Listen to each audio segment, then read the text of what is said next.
5 years ago, the U.S. brought leaders from Israel, Morocco, the United Arab Emirates, and Bahrain together to sign the Abraham Accords. I'm Megan Alexander, and this is Middle East Tomorrow. Go to partners.foxnews.com/Met. Hi, I'm Megan Alexander, and this is Middle East Tomorrow. 5 years ago, the U.S. brought leaders from Israel, Morocco, the United Arab Emirates, and Bahrain together to sign the Abraham Accords. That historic day ignited a cross-border movement of changemakers who are joining forces to reshape the region. Join me as I uncover the stories of the people transforming the Middle East today and tomorrow. Go to partners.foxnews.com/Met. Curious, man.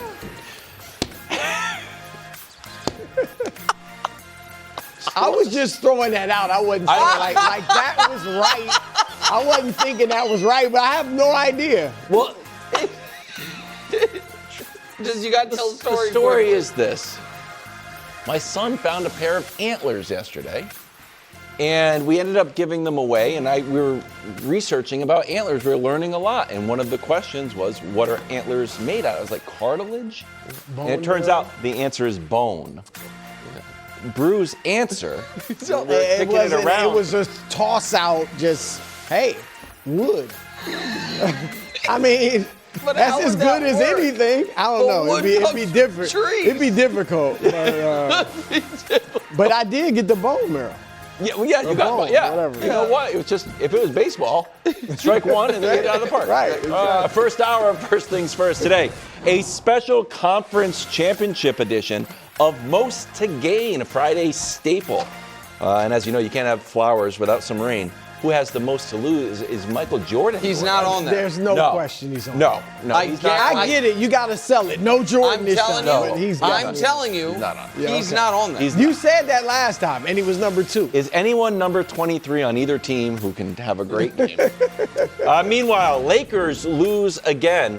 Is there a chance they might lose LeBron James as well? We kick around some fake trades that don't really work. One does. Really? Oh, you got a list of fake No, trades? the one we talked about. There's one that the math That's works and both teams would talk about. Very interesting. Yeah. And finally, it's the hottest segment in all of sports, an abridged version of Upset Alert, featuring Jarrett Stidham, alongside Chris Broussard, who does not think that antlers are made out of wood. I'm Kevin Wildes. Nick, what are we doing for Nick's picks? It's just 2 picks. Just 2 picks. Just 2 picks. How are you doing against Parkins? It's over, right? Well, I won the regular season, which is the championship. Yeah, it's like the Premier League. And Brew. It's all about the playoffs. Year, Danny, it's not accurate. Last year in the playoffs, I beat Parkins. No one remembers it. No. You know why? Because the championship was the regular season. I won it. I won it this year. I'm not going to call you James Harden. To answer your question, this year's playoffs, I've had some bad luck. These should be worth double or triple. I think it's over, right? Not. He's so far ahead. He's 4 games up. There's 3 left to play. He has won the fake playoff competition. That is correct. But I won the championship. You did win. You're the champion. Just like Upset Alert, it resets. Yes. All right, we're starting with the Patriots one win away from their 12th Super Bowl appearance. Standing in their way, Sean Payton and Jarrett Stidham, who hasn't thrown a pass in 2 years. Mike Vrabel responding yesterday to Sean Payton's claim that the Broncos fans will have 2 weeks off after Denver wins. Take a listen.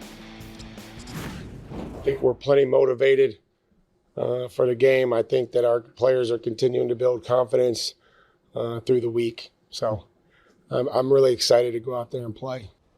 Love it. Nick, who do you have and why? There you go, say it. Say it with your chest, too, when you say it. Loudly. Do the 10 toes. Do the toes thing that Brew does. I'm not going to infringe on Brew's area, but I will say it loudly. I've got the Broncos. Get out of town! What? That is not true. Are you serious? That is not true. I can't believe it either. Well, he is 2-7. No, I'm not 2-7. And first of all, it's against the spread versus winners. It's 3-7 against the spread. I picked more winners. That's not the point. Really, the Broncos? Wow. Here's my when we were here Monday, I did not think that I would be picking the Broncos. Mm-hmm. My reasoning is as follows. Of all the teams that are still playing that could have gotten the news, Sunday night, quarterback out, this is the team that it is the least devastating for.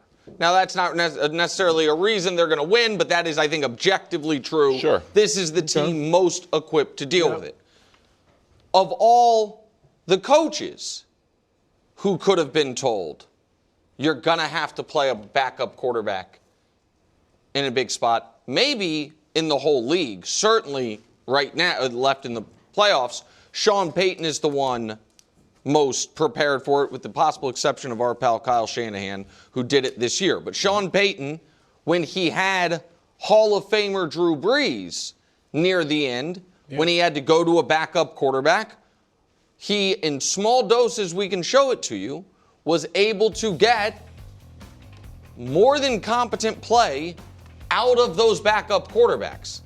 Now, it wasn't, Drew Brees level, but the yards and completion percentage were Drew Brees level. The record was better. I don't buy too much into that. No, they were hot that year. That was when Teddy was on that win streak. That's over 2 years. Yeah. Then the following year, when Sean Payton had to start a long-term backup, some guy that some people thought could be the dark horse MVP. He was cooked. Again, yeah. Look at those numbers. He got not a lot of yards, but the touchdown interception ratio is good. The rating's good. He got competent play out of it. The home field advantage portion of what that is going to do to supplement the Broncos pass rush and disrupt the Patriots operation, combined with the fact, and this is where I think Wilds and I just fundamentally disagree, I don't like how Drake May has played this postseason. Loved how he played the regular season. You heard no criticism of Drake May from me through the regular season because there wasn't any reason for him. I think that is very fair. All of that is why I think in a tightly contested, low-scoring, very tough game, the Broncos crowd and the Broncos defense carries them to a 17-13, 17-14 type of victory. So that is what I am picking. Well, look, I've said all week, I think it's going to be a tough game. I don't think it's going to be easy. A lot of people think that because it's a backup quarterback. But I am going with your Patriots. Thank you, bro. My goodness. All right, because here's the thing, Nick, and I know everybody loves Jarrett. Like he's all this now, right? But the chances of him, like you said it in the intro, he has not thrown an NFL pass in 2 years. All right, 2 seasons. And so it would be completely understandable if he goes out there and is flustered, is nervous, is rusty. I mean, rusty, That's almost a given, right? And so I think that is very much on the board. I also look at New England's defense, which in these first 2 games has had 9 sacks. So they've been they averaged 2 sacks a game, one of the worst pass rushes in the league in the regular season against not the great schedule, as we know. And then in the playoffs, they've gotten, 9 sacks. And so I think that they're going to be able to get some pressure on him, and that could just rattle him even more. And then the Denver defense, I thought you had a great point yesterday when you talked about their defense giving up some points to good quarterbacks. Not their last 4, because at the end, teams weren't playing their stars. The Chiefs and but the they Trey recently Lance had a 4-game stretch within the last 6 games. Washington with Marcus Mariota, the Raiders with Geno, Green Bay, and then Jacksonville. They gave up 25.7 points a game. That's right. So I see a close game being very possible, but I just think it's a lot to ask of Jarrett Stidham to go in there. We hadn't really played since, 2023, and really have a great game on this stage against a good defense. And so I'm going with New England in this one. As you know, and longtime fans of the show have this memorized, I hate, and I mean that with all the vitriol that it holds, 3 things in this world. Yep. Can I say the first 2? Sure. Injustice. Injustice number 1. That's good. The French art of pantomime. Why are you in a glass box? Exactly. And then what's the third one? Half measures. That's right. Oh. And I didn't know, I had this idea in my mind, I didn't know that you would be the target of my ire. Because this right now is what you would call a free roll take. No, it's the opposite. Picking the Patriots would be the free roll take. If the Patriots win, I get to say I picked it, and if they lose, I get to make fun of you. This is the opposite of a free roll take for the record. Once I am putting myself out there. Destroy. And I mean rout the Broncos. Wow. People who picked the Broncos, just like the people who picked the Chargers to beat the Patriots. And then all of a sudden, well, what do you expect from that offensive line? What? A lot of people picked the Chargers. They scored 3 points. And there was nothing happened in the game to that offensive line that changed. People were still bad. People that picked the Texans, including entire shows that picked the Texans. C.J. Stroud, what are you going to do? Now, granted, the Texans were on a 10-game winning streak going into that game and had beaten the Jags, the Bills, the Chiefs, who I give credit to, the Steelers. Herbert got 1 field goal. Now, the same thing is going to happen on Monday, where it's like, you know what? Jarrett Stidham turns out a guy who is not a starting quarterback and who hasn't thrown a pass in 2 years, and turns out he's not playing super carefree. He feels the weight of having an entire team that was the number 1 seed and playing a great defense that has given up 4 field goals and 1 touchdown over 2 games. Finally, I think there is a fair point about how our Drake has performed against these last 2 defenses and our cupcake schedule. But this is how we have played against the top. I'm not on the team, by the way, so I used to be. But Patriots against top 5 defenses this season. We're 3-0. The average score is 25-11. Yards are 350, and we are going to throw that thing with 16 explosive plays. Also, that counts runs. So I do not think it's going to be low scoring. I think it's going to be a rout. And I think we're all going to be like, oh, of course it was a rout. They've been routing teams all year. Can I say something? Because you keep bringing up the fact that NFL Live, everybody picked the Texans. I didn't know what show it was. I just saw. And that Brew, I guess, picked the Chargers. And that wasn't necessarily a Brew. Hold on. I would understand your frustration if that was happening, and then after that, people were wantonly disrespecting the Patriots. I think I have not seen anyone with a real platform saying the Patriots are frauds.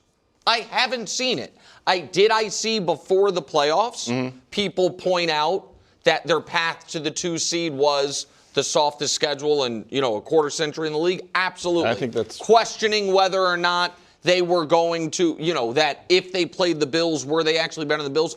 I think those things, not only they exist, I participated in all of it. But I have not seen people picking the Pats to lose, the Pats win, and then people being like, that team's fraudulent.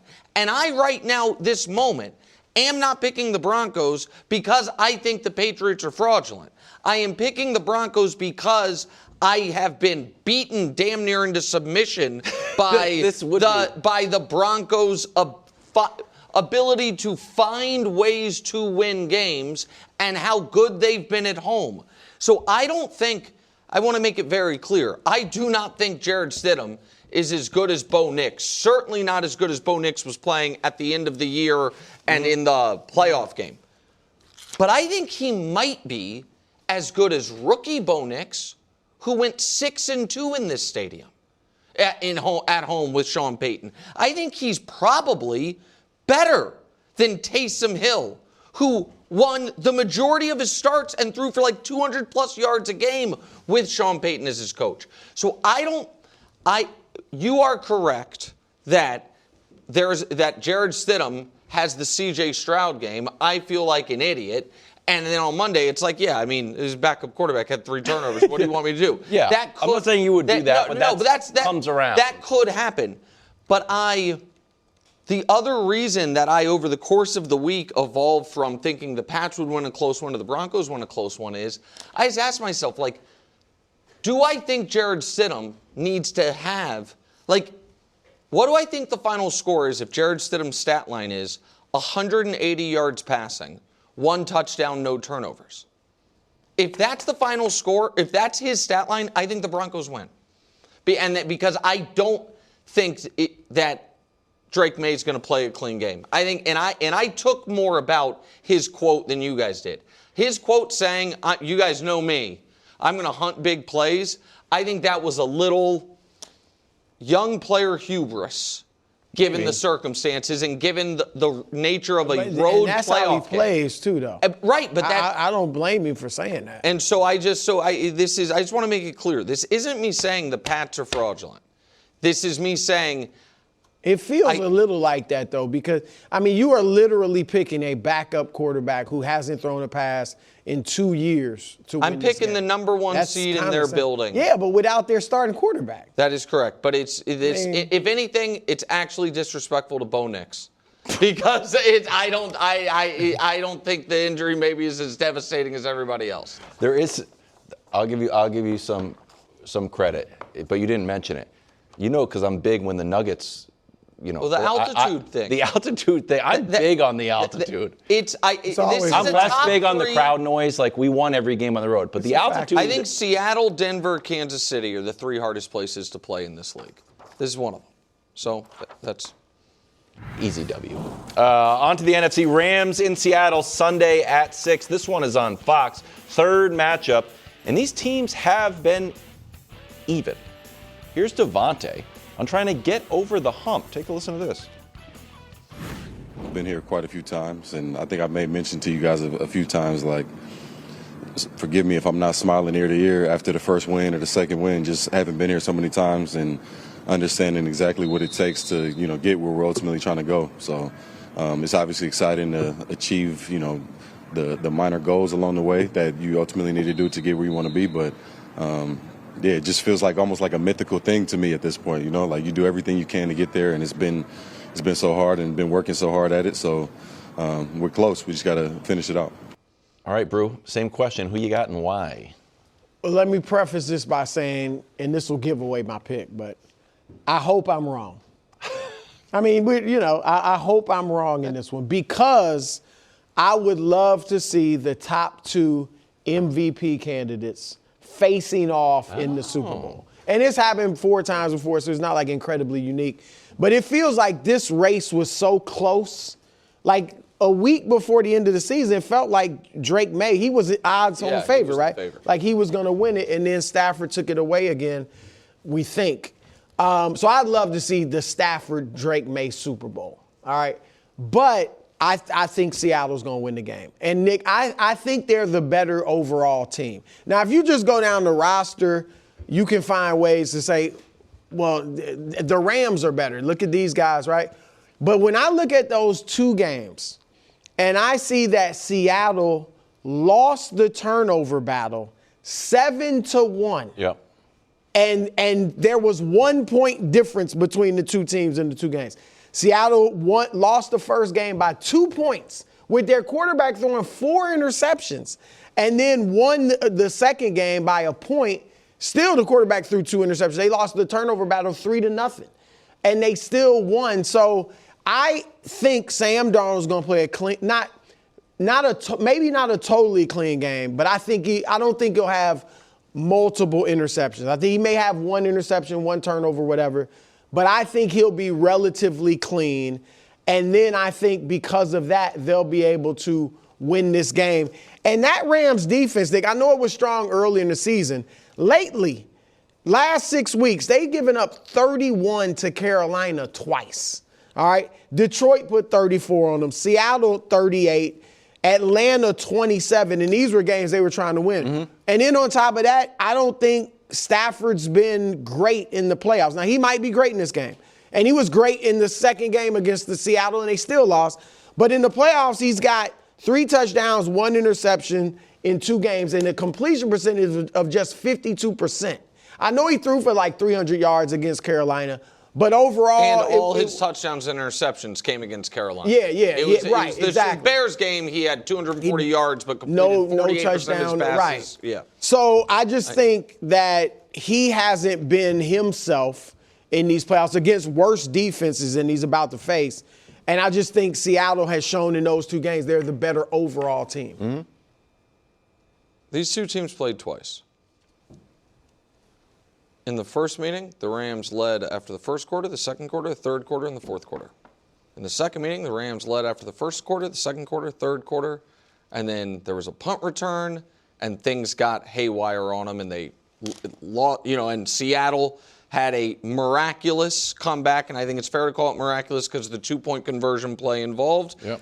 And then the Rams gathered themselves and scored a touchdown in overtime and lost the game anyway. The Rams this year, and that game, in my opinion, that Seattle loss, the knock-on effect was the following week against Atlanta.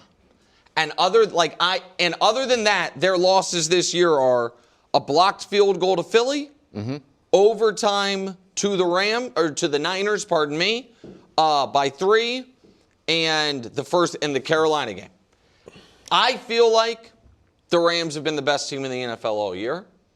I look at Stafford's playoffs this year differently than you, Brew. I thought he had a bad pass against Carolina, but I thought he was really good in that game, and I thought the Rams as a whole were very mediocre offensively, him included in the Bears game.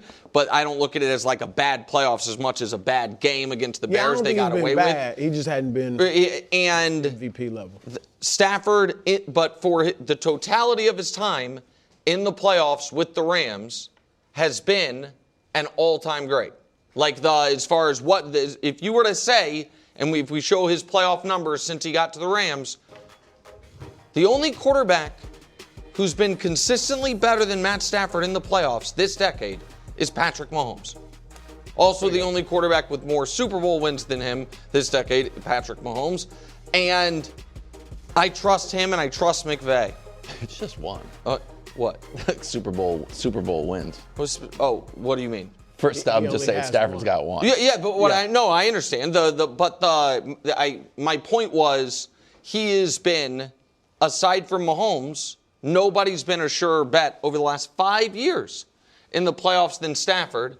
And McVay with a third time up against this Seahawks. This Seahawks defense has been so great all year. The second time McVay saw it, Stafford threw for 450.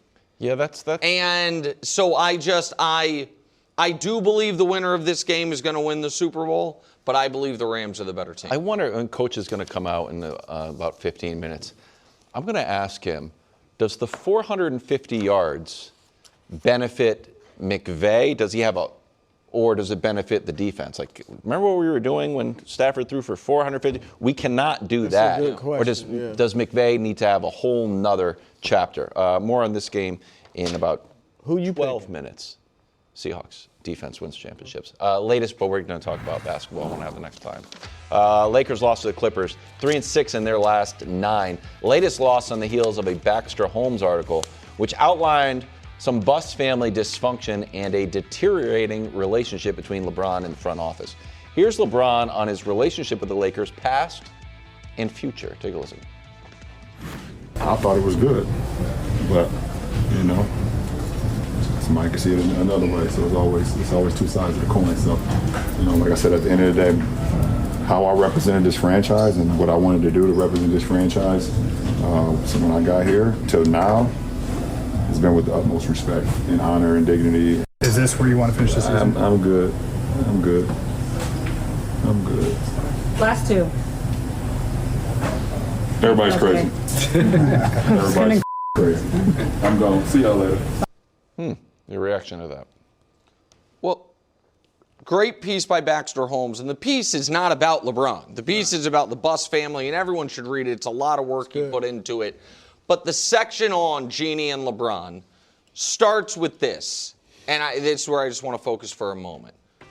She didn't like that James was considered a savior for a floundering franchise when he arrived in 2018, and that it was he who chose the Lakers rather than the team's leadership receiving praise for landing him.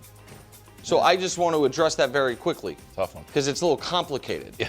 The reason LeBron James, I think she's right, considered himself a savior for a floundering franchise. Or he was considered a savior. Or that he was considered a savior for a floundering franchise is because the Lakers were a floundering franchise and he was their savior. He saved them. Yeah, that checks out. In the history of the Lakers before LeBron got there, they had missed the playoffs 10 times ever. Once in the 50s, twice in the 70s, once in the 90s, once in the aughts. And the 5 years leading up to LeBron getting there, when they, out in a 30-team league, had the 30th most wins. Tough. They were the worst team in the league for 5 years. LeBron got there, helped get them Anthony Davis, and they won a championship. So, and I understand they're still mad about Russell Westbrook. Whatever. Let it go. If I were LeBron and I found out that's how they feel about me, I'd be furious. And I think, does LeBron have a big ego? I've heard that. You know what? I think that's probably true. See a lot to deal with? Yeah. But does anyone deserve to feel like this franchise was on the brink and I got him back? And do I think it's because he wanted to live in L.A. or because of an awesome PowerPoint by Rob Pelinka? I think it's because he wanted to live in L.A. So I just don't understand the bitterness there, Brew. And it's a weird thing to come out. Look, I believe LeBron and Jeannie Buss have had a solid relationship. Mm-hmm. I also believe that they could have a solid and good relationship. I believe LeBron when he says, I thought it was good. And I believe they could have that relationship and still it be true that she's in the office, said to somebody, oh, now he putting the Westbrook thing on us, or, something like that. Or, we drafted Bronny for him. He should be great, stuff like that. You can call it two-faced, whatever, but that happens. People say things behind people's back and they still may have a good relationship with that person. So I kind of think it's like that. I don't think Jeannie, I don't think, I could be wrong, I don't think she dislikes LeBron or think, all that, while I do believe the stuff that's in the article. But I agree with you, Nick. Look, the bottom line is Jeannie Buss and the Lakers and the Buss family should be grateful that LeBron decided, I want to go to the Lakers. Because you are right. If LeBron, now we don't know who they would have drafted, whatever would have happened, but there's no evidence from, as you said, the 5 previous years before LeBron went there. There's no evidence since Jerry Buss, their dad, passed away in 2013 that they would have figured it out. Correct. LeBron just chose to go to L.A. because it's a great franchise and L.A.'s a great city. And then he got you Anthony Davis. And if you didn't have Anthony Davis, you wouldn't have Luka. Right. All right? So he did save the franchise. He got them one championship. All right? And I'm going to say, if LeBron had not decided to go to the Lakers, the Buss children, let's say they still sold after 12 years, would go down as abject failures as far as the owner. The dad, Showtime, Kobe and Shaq, Kobe and Powell, all those championships. And since then, outside of LeBron, nothing.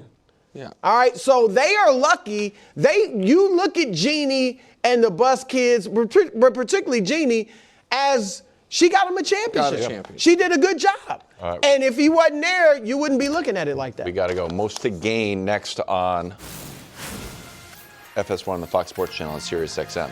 We didn't even get to LeBron leaving. Spent too much time on Drake, man. Not this year. Nearly home. Isn't home where we all want to be? Reba here for Realtor.com, the pros' #1 most trusted app. Finding a home is like dating. You're not just looking for a place to live, you're searching for the one. That's where Realtor.com comes in. Like any good matchmaker, they know exactly where to look. With over 500,000 new real listings straight from the pros every month, you could find your perfect match today. Ranch style with a pool, barn dominium with an in-law suite? Realtor.com's got 'em. Modern craftsman with a big yard and a treehouse out back? Realtor.com will have you saying, yep, that's the one. No more swiping. It's time to start finding. Download the Realtor.com app today, 'cause you're nearly home. Make it real with Realtor.com. Pro's #1 most trusted app based on August 2024 proprietary survey. Over 500,000 new listings every month based on average new for sale and rental listings. February 2024 through January 2025. We are almost at 1 billion views. We are only 9 million away. Gianna and our social media team just doing an excellent job. And our podcast is now top 50 in the world. But not just sports, the murder ones too. Really? Yes. Wow. People love those. I don't understand the world. They use big words on them, KW. That's not what it is. Welcome back. It's conference championship weekend, and after a long campaign of pain and strain, only 4 teams remain. What heights can they attain? What reputations can they maintain? Here to explain who has the most to gain is Nick Wright in a segment we call Most to Gain. Thank you so much, KW. Let's get right to it. Number 8, most to gain championship weekend. Wow, KW. huge W for me. Thank you. Listen, I gave Brew a high five. This guy smoothly. broke out the doorstep of destiny, which, unlike deer antlers, is made of wood. Correct. In week 5, Was it for a week 5? 3-2 team. Wow. That had lost to at the time, maybe frisky Raiders team, had turned the ball over 5 times to the Steelers. KW saw it. If this team makes the damn Super Bowl, he's the biggest winner. We're on the doorstep of destiny. Number 7. Wow. Clint Kubiak. Interesting. If the Seahawks win this game and the offense looks good, is that enough to get him the best opening maybe in decades in the NFL?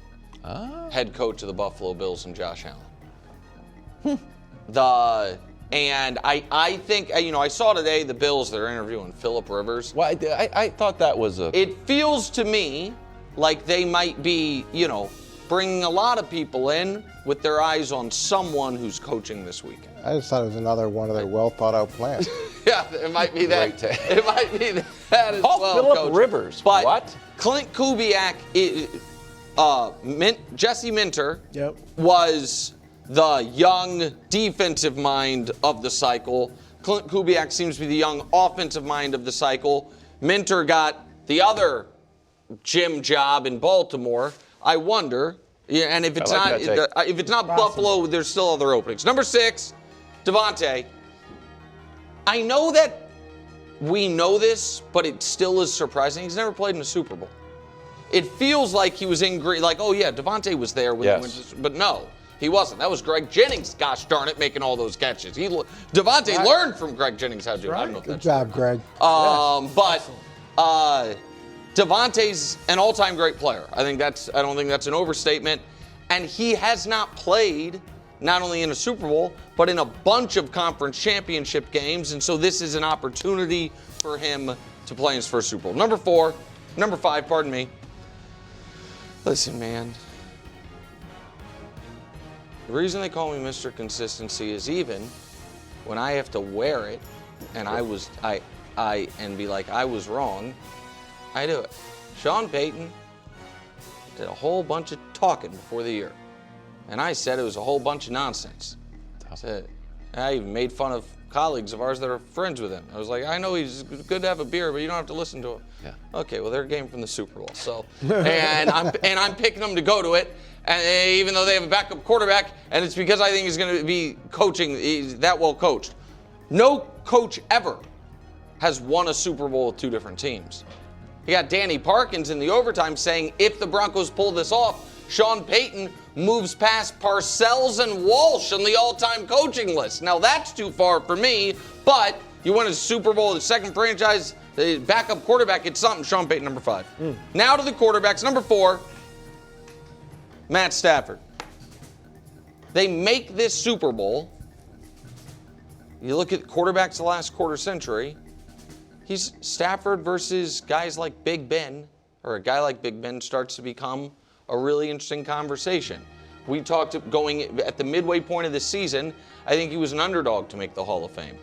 He might, in a week and a half, win the MVP. That plus Super Bowl appearance, he becomes almost a lock to make the Hall of Fame. Number 3, Drake May. Making the Super Bowl, I think, will cement him with the best young quarterback crown.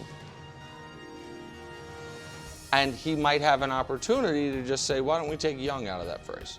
Yeah. Why am I just not the best quarterback? He'd have an opportunity. On the board. It would be on the board. And we haven't seen someone in year 2. We've seen him make the Super Bowl. I haven't seen him win the Super Bowl since Russell Wilson did it his second year as a starter. Number 2, Sam Darnold. Would not be willing to call him elite yet. Would be willing to call him a franchise quarterback. Which I think those are the steps you take from. He went from bust to journeyman to solid starter. Franchise QB is the next stop on that train. And number 1, most to gain is Jarrett Stidham. Nick Foles got 4 years, $88 million from the Jacksonville Jaguars and a statue in front of the stadium for a playoff run. Amazing. I understand he has a year left on his deal. So did Foles, for whatever it's worth. It is not an exaggeration to say if he plays awesome this weekend and they make the Super Bowl, almost no matter what happens in the Super Bowl, this can be a what would it be, 8-figure game for him. 30, 40, $50 million. Not for 1 year, but on a future contract. I think that's in line. That's the most to gain. I put the guy at number 1, the guy who has the most money involved, because I know that appeals to coaches' heart. Yeah, this is a really good list, and in retrospect, I should have probably put Mike Vrabel on the list. There's a guy who's going to have one of the greatest turnarounds in franchise history, erase the ghost of one of the greatest coaches of all time, and potentially coach his team to the Super Bowl that he won Super Bowls with. So he could have been on that list. Now I feel I went a little bit lighter. I went with DeMarcus Lawrence, and here's why. It's not quite Devontae Adams. Devontae, though, has at least gone to 5 conference championships, where DeMarcus Lawrence, this is his 12th season. He had 11 in Dallas. He had a couple really big years in Dallas. He got hurt last year. He signs a contract in Seattle, goes to Seattle, and he's part of a fairly young team. They're the 11th youngest team in the league. And when you hear the guys talk about the impact that he has 6 sacks, but that group collectively, it's like 7 sacks, 7 sacks, 7 sacks. DeMarcus has a 6. Collectively, they're productive together, and they credit him for a lot of that. And they also credit him for the fact that he's given them perspective. All those years in Dallas has given him great perspective about how big this moment is, how much you should appreciate it, you should just focus on the task at hand. And this is his first opportunity to play in this game, and then it would be amazing for him to have the opportunity to play in the Super Bowl. Love it, Coach. And I think his addition's been underrated since he got to Seattle, and he was always a really good player in Dallas, but we somehow, it wasn't discussed all that much, particularly after Micah. And your point on that whole D-line collective, nobody in double digits, but they all, it's hard to double team any of them because all of them are so good. I agree with you on Vrabel. I actually would switch Vrabel in for Kubiak. Although I agree with what you said about Kubiak, that's all out there. But Vrabel, this would be huge. I mean, 1-3 as a player with the Patriots, and now to bring them back to the championship. Maybe I should just put Vrabel on in place of KW. Yeah, that's fine. Kubiak. Yeah, I think he's got a little bit more to gain. 2 peas in a pod. I mean, it's this much. But I'm going to switch Darnold and Stidham. Oh. I think Darnold, I agree. Look, obviously, Stidham has a ton to gain from this, but he's still likely to be the backup next year because he does have a year left, unless they want to trade him, somebody really wants him. But even if he wins the Super Bowl, he enters as the backup next year. Yeah. And I agree, in the future, maybe a bigger contract, maybe a chance to start. But Darnold, I mean, when we think about where he was just 2 years ago, I mean, he's backing up Brock Purdy. Then before that, he was backing up Baker Mayfield. And now he could not only win the Super Bowl, get to the Super Bowl, I'll stay where we are right now, get to the Super Bowl, but you were toying with the idea that he's elite. And so his whole, we talked about Rich Gannon. I kind of compared him to him. Gannon never really, even though he won MVP, got to a Super Bowl, was never really considered elite or, one of those top quarterbacks. But I think a lot of that's because he had 11 years of poor play. 6 years of poor play is a lot easier to erase in people's minds. And I think if he gets to this game, especially if he plays well this weekend, he pretty much erases that and then becomes, like you said, a franchise quarterback and maybe elite in people's eyes. I like that. I like that a lot. You know what was sneaky, just to add yours before I do mine? Kyle Shanahan was sounding the positive alarms about Sam Darnold. Oh, Remember yeah. when he was talking about, like, hey, Steve Young took a while to come around? Oh, yeah, that's true. I was like, hit our radar. Right. I'm putting Stephon Diggs and Kayshon Boutte on the most to gain. Because the common narrative was, look, Drake May's good, Mike Vrabel's a good coach, but do they have enough weapons? And whether, Stephon made Drake better, Drake made Stephon better, it all has kind of worked. When Drake throws the ball to those two guys, he's completing 79% of his passes. He's got 12 touchdowns. And when we look at duos, this is just passer rating.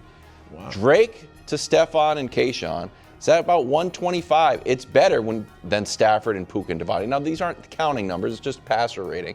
But this is one of, I'm not going to say the best, but one of the better duos in the league. And they've just consistently flown under the radar. And this is not necessarily an unpopular take.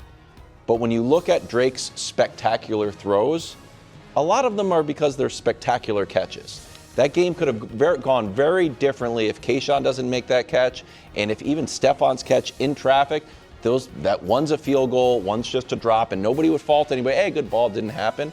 A lot of Drake's success is due to those two guys. I tried to make that point yesterday, and you were like, the Patriots blew them out and were in total control the whole game. Okay. So I absolutely agree with Cinderella can't get to the ball without a pumpkin. Time to find out who has the most to lose. Number 5, KW, on the most to lose list is Will Campbell. That's fair. What does it matter? Who cares? Oh, his arms aren't that long. Hey. Well, if Nick Bonito, if you can't get your little T-Rex arms on Nick Bonito, He doesn't have T-Rex arms. Well, I'm just saying, it's all relative. He's had a rough postseason. I think that's fair to say. You now have Nick Bonito or Jonathan Cooper coming around the edge, Zach Allen up the middle, so it's going to be hard for that guard to slide over to help you out. Why was Travion Henderson not playing early in the year? Because he couldn't block. I'm just telling you, if Drake May's getting clocked, might be because of the guy who did, when he was drafted, promise to, quote, fight and die for his quarterback. I like that. Will Campbell, number 5. Number 4, a trio, Brew. Josh, Lamar, I love Burrow. this take. I love this take coming down I-95. If Drake May makes the Super Bowl, Good take. first of all, Joe Burrow's whole thing is, I made a Super Bowl. Yep. Like, I haven't been back to the playoffs much since then. I made a Super Bowl 5 years ago. It was 5 years ago when he made the Super Bowl, played Matt Stafford. Josh and Lamar, obviously, their coaches have now been fired because they hadn't made a Super Bowl. Love it. If Drake May makes it, it is just a tough spot for those guys, and for Burrow, what you hang your hat on, and for Josh and Lamar, what you have not yet been able to accomplish. Number 3, and Coach kind of alluded to this, Bill Belichick. Oh. So Tom Brady left you and went and won a Super Bowl immediately. Good take. You left the Patriots, and within 2 years, they're back in a Super Bowl? They could win a Super Bowl? Not great. Almost enough to, motivate the guy to call it Buffalo and be like, let me coach the Bills, please. Interesting. I told you guys. You guys thought I was lying. I got to keep you on your toes. No Michael Jordan. I'm not joking. I know Number 2, Lions fans.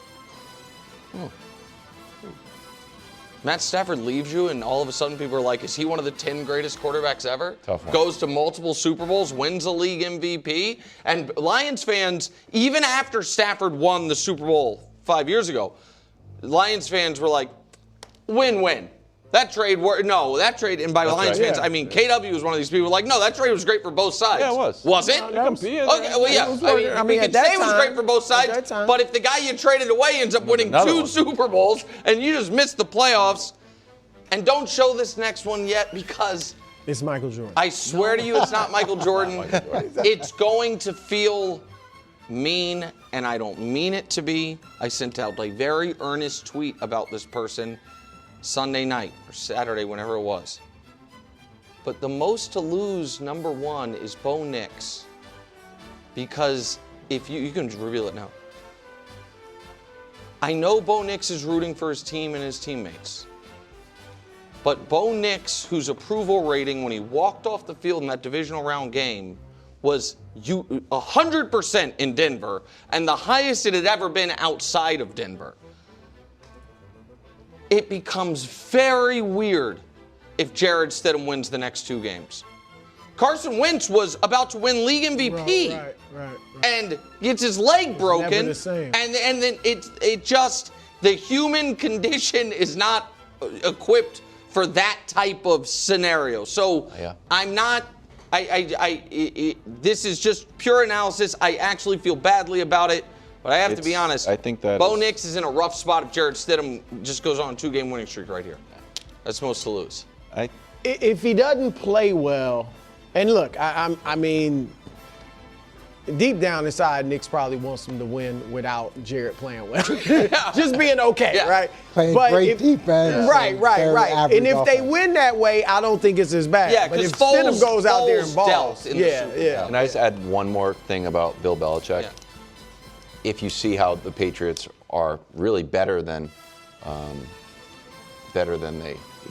his last few years, and he had to go to North Carolina. And I'm North Carolina. I'm like, is this taking our whole kind of sports program down? And is this really hurting Michael Jordan's legacy? Great point. A little bit. Yeah. I think that little. that Tar Heel Carolina But they're like, blow. Drake is actually from North Carolina, so that's good. Maybe it's just the basketball Maybe we could tweet program. about him. Nearly home. Isn't home where we all want to be? Reba here for Realtor.com, the pros' #1 most trusted app. If you're hearing me, I'm going to assume you're awake. And if you aren't, because while you're snoozing, someone else might be finding your dream home. That's where Realtor.com comes in. With over 500,000 new real listings straight from the pros every month, that's a lot of chances to find the place you've been dreaming of. Whether you're searching for a 2-story mid-century with a pool or a little extra space with a spa-inspired bathroom, Realtor.com can help you find it today. So quit hitting that snooze button. Realtor.com isn't sleeping on finding your dream home, and neither should you. Download the Realtor.com app today, 'cause you're nearly home. Make it real with Realtor.com. Pros #1 most trusted app based on August 2024 proprietary survey. Over 500,000 new listings every month based on average new for sale and rental listings. February 2024 through January 2025. Head to Baltimore, where the Ravens hired Chargers defensive coordinator Jesse Minter. He previously worked in Baltimore with Harbaugh for 3 years before working for another Harbaugh in Michigan. He then followed Harbaugh to the Chargers, now will replace Harbaugh in Baltimore. Brew, do you like this? Look, none of us know if he's going to be able to make that transition. We've seen great coordinators. Josh McDaniels did not have success as a head coach. So we don't know. But everything I see, I think it's a great hire. From what I see, young, hot defensive mind. That obviously has been the Ravens' culture. I think he's going to keep that established. He was in the building for, I think, 4 years with the Ravens, so he knows a lot of the players, the people, the owner, and all those guys. So I think he'll be a great fit. And look at what he did with the Chargers defense. They were, the year before he got there, 2023, they were 24th in scoring defense. Pretty good. He immediately, in 1 year, took them to first. This year they were still top 10. And they had not had a good defensive culture. Like, I think the 5 years before he got there, they hadn't been top 10 in scoring and hadn't been top 20 in scoring in 4 of the years. So he clearly knows what he's doing defensively. The key, of course, coach, who they hire is the OC. And, you hear Cliff Kingsbury and Joe Brady. I mean, I think those are good names. But I like this hire, and it seems like it'll work out for them. Yeah, and wow, you forgot, he did spend a little time at Vandy, so he did have a little experience out there outside of that. And not all, the Harbaughs aren't identical twins. They have very different coaching styles and bring different things to the table, so he was able to get that perspective. To me, this makes sense from the aspect that I've talked about this a lot. That group that's been in Baltimore has been there for 30 years. Since the Browns moved to the Ravens, that the GM was Ozzie, and that first year we hired DaCosta, and then the salary cap guy, he's been there for 30 years. Right on down the line, that building is filled with a lot of people who have a very established way of doing things, and it's been successful for a long time. So the fact that he was in the building and understands how the culture works, and even though he probably didn't have an extensive relationship with the owner, he knows how that works to some degree. So to go get a total outsider and transition him into something that's so established might have been a little bit rocky. And now they have someone who has that familiarity, has had a lot of success outside of the building as a defensive mind, which is an area they need to obviously improve on. I like the fit a lot. I think it makes sense. Marcia Broda was offensive-minded guy as the head coach, correct? Yeah. Okay, that's what I was with Ted. Yeah, no, that's what the reason I was asking is I was 90%, but I want to make sure I was right. It's very just unique or interesting, maybe only to me, that the Ravens have never had a defensive-focused head coach. Oh. Because Brian Billick was an offensive whiz kid with the Vikings, I think, before he came to Baltimore. Harbaugh was special teams. And so despite the fact that they've always been defense first as an organization, like all their best teams, we think of the defenses. That's not disrespecting Lamar. Pre-Lamar, all the best teams, all the teams that have won championships. And even for several of some and with his years. Lamar, like it was the great defense plus this amazing quarterback. Now they have a defensive coordinator as the head coach. So I find that interesting. I thought that of all the first-time head coaches, the number one, if you wanted to go on the offensive side of the ball, the number one draft pick was going to be Clint Kubiak. And if you want to go defensive side of the ball, the number one draft pick was going to be this guy, Jesse Minter. So they got, if they didn't want to go with, retread's unfair, and so, a guy who had already been a head coach before, I like the idea of it, but I'm going to echo what you said. We're all guessing. You know what I mean? There have been guys who have had unbelievable resumes, and it's just like, oh, they're a coordinator, not a coach. And there are guys that the hire, it's like, you got to be kidding me. And they ended up being excellent. So, I think they probably, I was just going to say, they probably think he can be the next Mike McDaniel. Certainly that's what they're hoping. Oh, yeah. Yeah, and I do think it gives him a better chance to be successful having a relationship with the group that's in the building, because that is not going to change. So you need to get along. If they brought someone in who had radically different ideas as to how to run things than that established personnel group, that conflict I don't think would have helped them, especially in the short term, and definitely not in the long term. Okay. Fresh edition of Upset Alert coming up right after the break. Next. This episode is brought to you by Indeed. Stop waiting around for the perfect candidate. Instead, use Indeed sponsored jobs to find the right people with the right skills fast. It's a simple way to make sure your listing is the first candidates see. According to Indeed data, sponsored jobs have 4 times more applicants than non-sponsored jobs. So go build your dream team today with Indeed. Get a $75 sponsored job credit at Indeed.com/podcast. Terms and conditions apply. Live from New York, it's a show that's preparing for a snowstorm.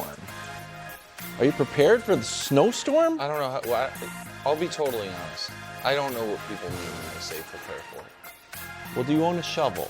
Yeah, of course. That's what, You going to shovel your, you going to shovel your stuff? Yeah, of course. Do you have salt? Yeah. You should have a ton of rock salt. Yeah, I've got all that, but that's. Are you need spending that? the night in the hotel? No. In New York City? I've got salt, I've got a shovel, I've got plenty of food. You should get an electric shovel. They're really good. What's an Coach electric was telling me shovel? about It that. looks like a shovel, but it's got a little snowblower on the bottom thing. Just push it. Yeah, I need one of those. What? Really good. An electric shovel? Electric shovel. Look it up when you get home. Really. It's running on batteries? No, it's running on. Yeah, it is a battery. It's a gas. rechargeable battery. Well, you guys know where I'm at. I've never heard of that. We're trying to help people out Run getting ready the for the anime. snowstorm. Check out electric shovels this weekend. Today, which quarterback has the most to gain? And why is it Jarrett Stidham? Meanwhile, Coach Mangini, let's see if he supports my idea that the Patriots are just going to crush the Denver Broncos.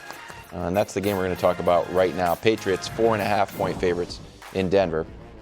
Rams 2.5-point favorites in Seattle. That game's Sunday at 6 on Fox. Now there's 4 QBs, a veteran who might punch his ticket to Canton, a phenomenon who might win MVP, a phoenix rising from the pumpkin ashes, and a guy I once championed but hasn't thrown a pass in 2 years. Nick, we'll start with you, kind of a cousin of most to gain. Which QB would a win Sunday mean the most to? So, I think there's only one quarterback playing for historical significance Sunday and Sunday alone, meaning absent of what happens in the Super Bowl. And I believe that is Matt Stafford. I think that Matt Stafford, just by winning on Sunday, because I believe, and I think the Offensive Player of the Year voting kind of signaled this, the odds signaled it, he's about to be named league MVP. By winning Sunday, he is not the caliber of most of these quarterbacks, but he joins this list. MVPs that have been to multiple Super Bowls. Danny had this yesterday. I thought it was good. Brady, Mahomes, Elway, Bradshaw, Montana, Peyton. For a lot of people, that top row is the 7 greatest quarterbacks ever. Certainly the 6 greatest quarterbacks ever, pardon me. Certainly at least 5 of the top 8, depending on your feelings on Elway or Bradshaw. Then Kurt Warner, Fran Tarkington, Joe Theismann, Brett Favre, Bart Starr.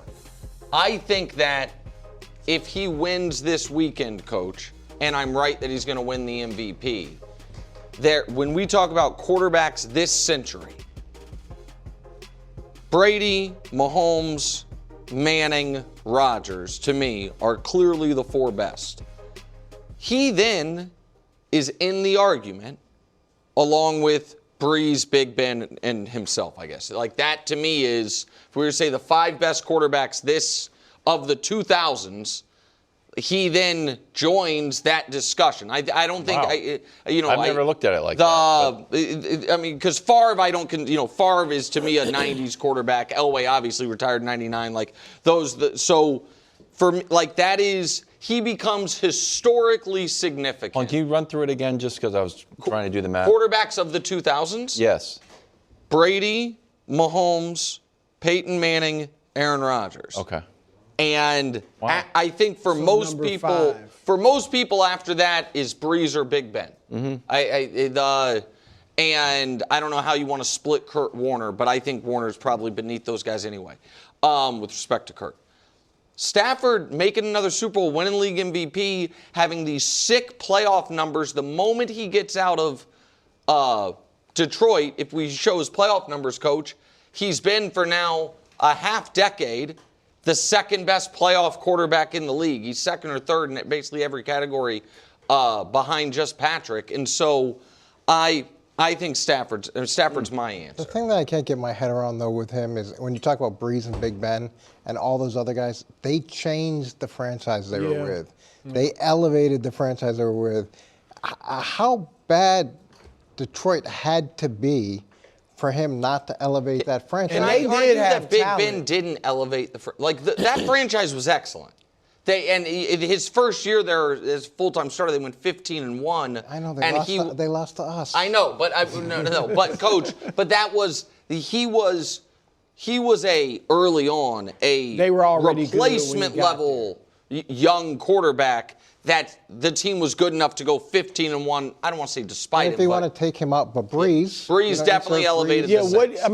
I agree with you, Coach, on that. Like, and he had Calvin Johnson, he had Ndamukong Suh. Like, they had some good players. I know it takes more than different kinds of coaches. Yeah, Jim Caldwell had some success there. He was a Super Bowl winning coach. So can I say something about that? We probably shouldn't spend a lot of time on that. He had one legendary teammate in Calvin Johnson, and Suh's a great player.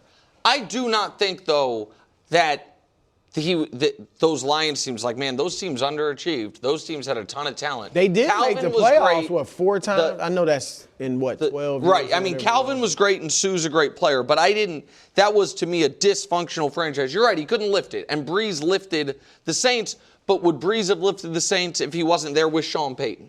And and so I don't know. Like, I just think Stafford becomes historically relevant if he makes another Super Bowl. Yeah, so for me, it's Jarrett Stidham. And we got to kind of quantify or qualify this answer. Now, this is win the game because of them, right? Not in spite of them. Because if C.J. Stroud won the game last week, it wouldn't have elevated his career. Like, we were looking like, oh, my God, I can't believe they won the game. So, to me, but you're saying he plays great. Yeah, he didn't even play. I don't even know if it's great, but he's got to be part of the reason they win, and definitely not the reason that holds them back or keep. So, to me, this is life-changing. To get the opportunity that he's getting, and you're right, he hasn't thrown a meaningful pass in a couple years.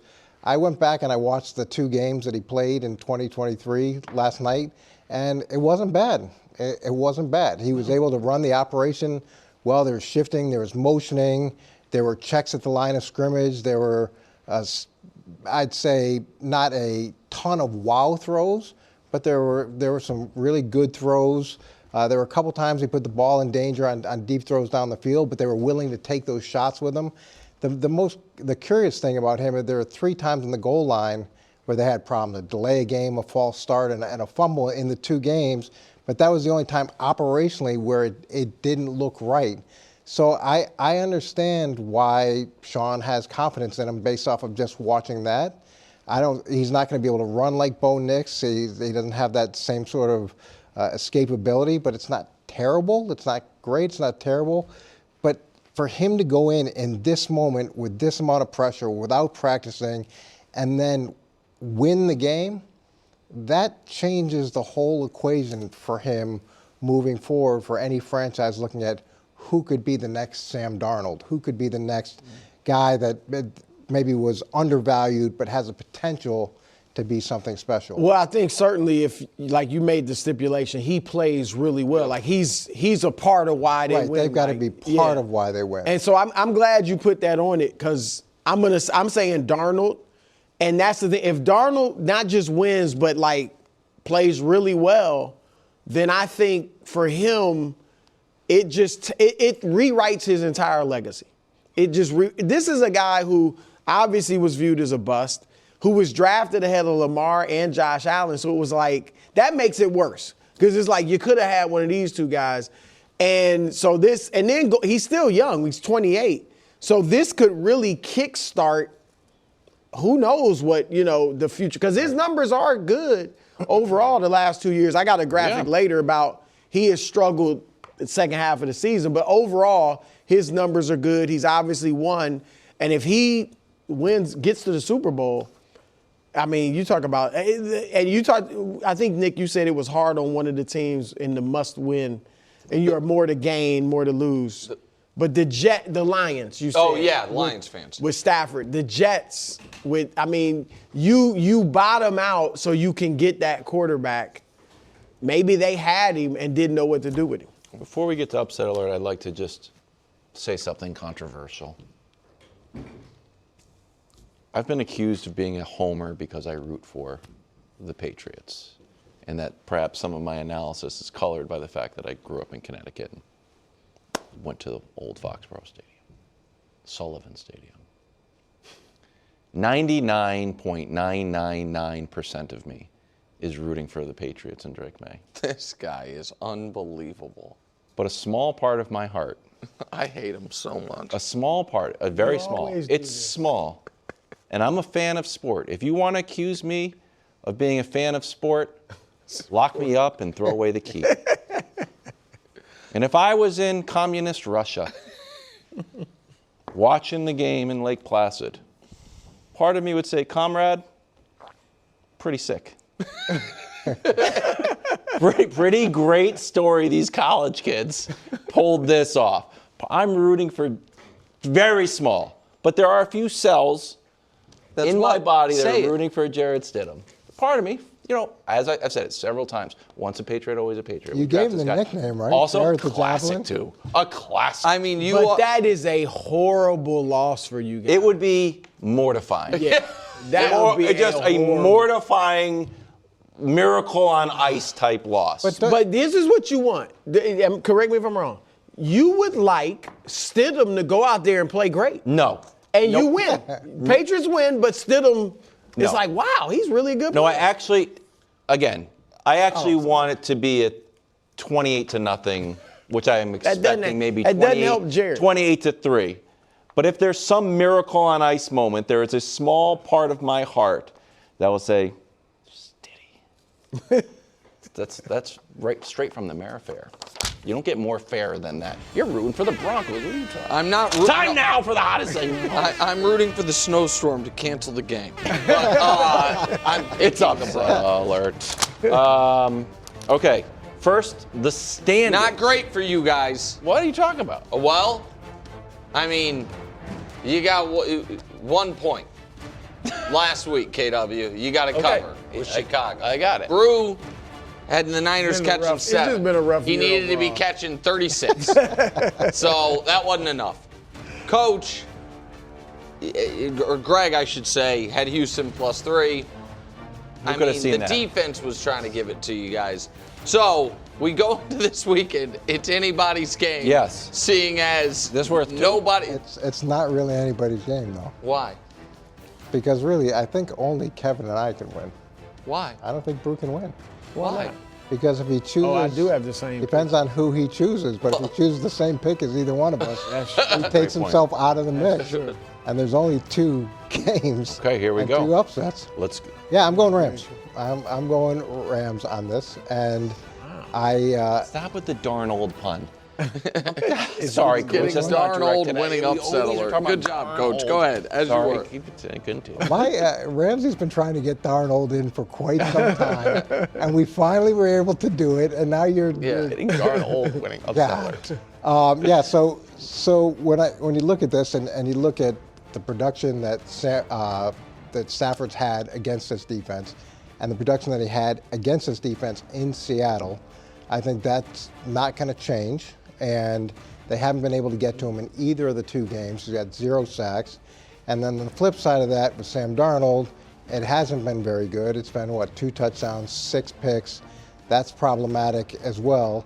And more so than either one of those 2 things is when you go into the 3rd game of the season against the same opponent, I'm going to have to give the edge to McVay and Stafford from an experience standpoint. And the difference between this game is going to be who does a better job of breaking tendencies, who does a really good job of showing them what they expect to see and then giving them something different.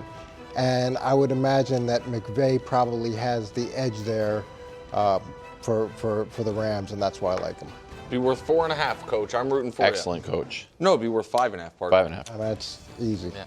I haven't pulled this one out of my back pocket in years, but it's appropriate. It's going to happen. No upsets. Didn't you No do it last upsets. You're going no upsets. No upsets. Patriots win. Seahawks win. Coach, I just think those first 2 games, and Nick, I get it that LA was in control or leading the games, but the fact that Seattle could lose the turnover battle 7-1. I like that. 4-1 in the stat. first game and only lose by 2 points. 3-0 in the second game and actually win. I think they're the better overall team putting it together. I definitely think their defense is better. The Rams defense has not impressed me recently.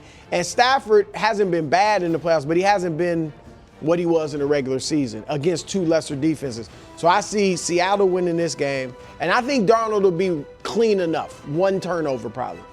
As far as Patriots, I just think it's a lot to ask of Jarrett Stidham. Has not thrown a pass in an NFL game in 2 years. It's a lot to ask to put somebody on this stage with that situation. And so I got no upset. No upset. And how many points that were? You think first play of the game, they come out with like hard sell play action, take a shot down the field with them? I mean, that wouldn't be a bad idea. Get the, Walk them off. Yeah. I got to tell you, this is one thing after sitting next to Coach for better part of a decade now.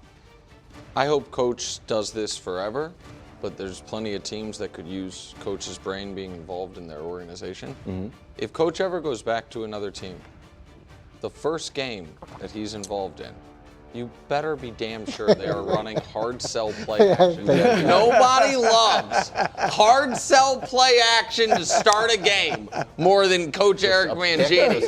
I just Christian love Gonzalez. it. Like, oh, the game's over. It's going to be deep over, 40 yards down the field. Time now for the Puxatawny Phil to make one of his last upset alert picks of the year. Why do they call me Puxatawny Phil of football?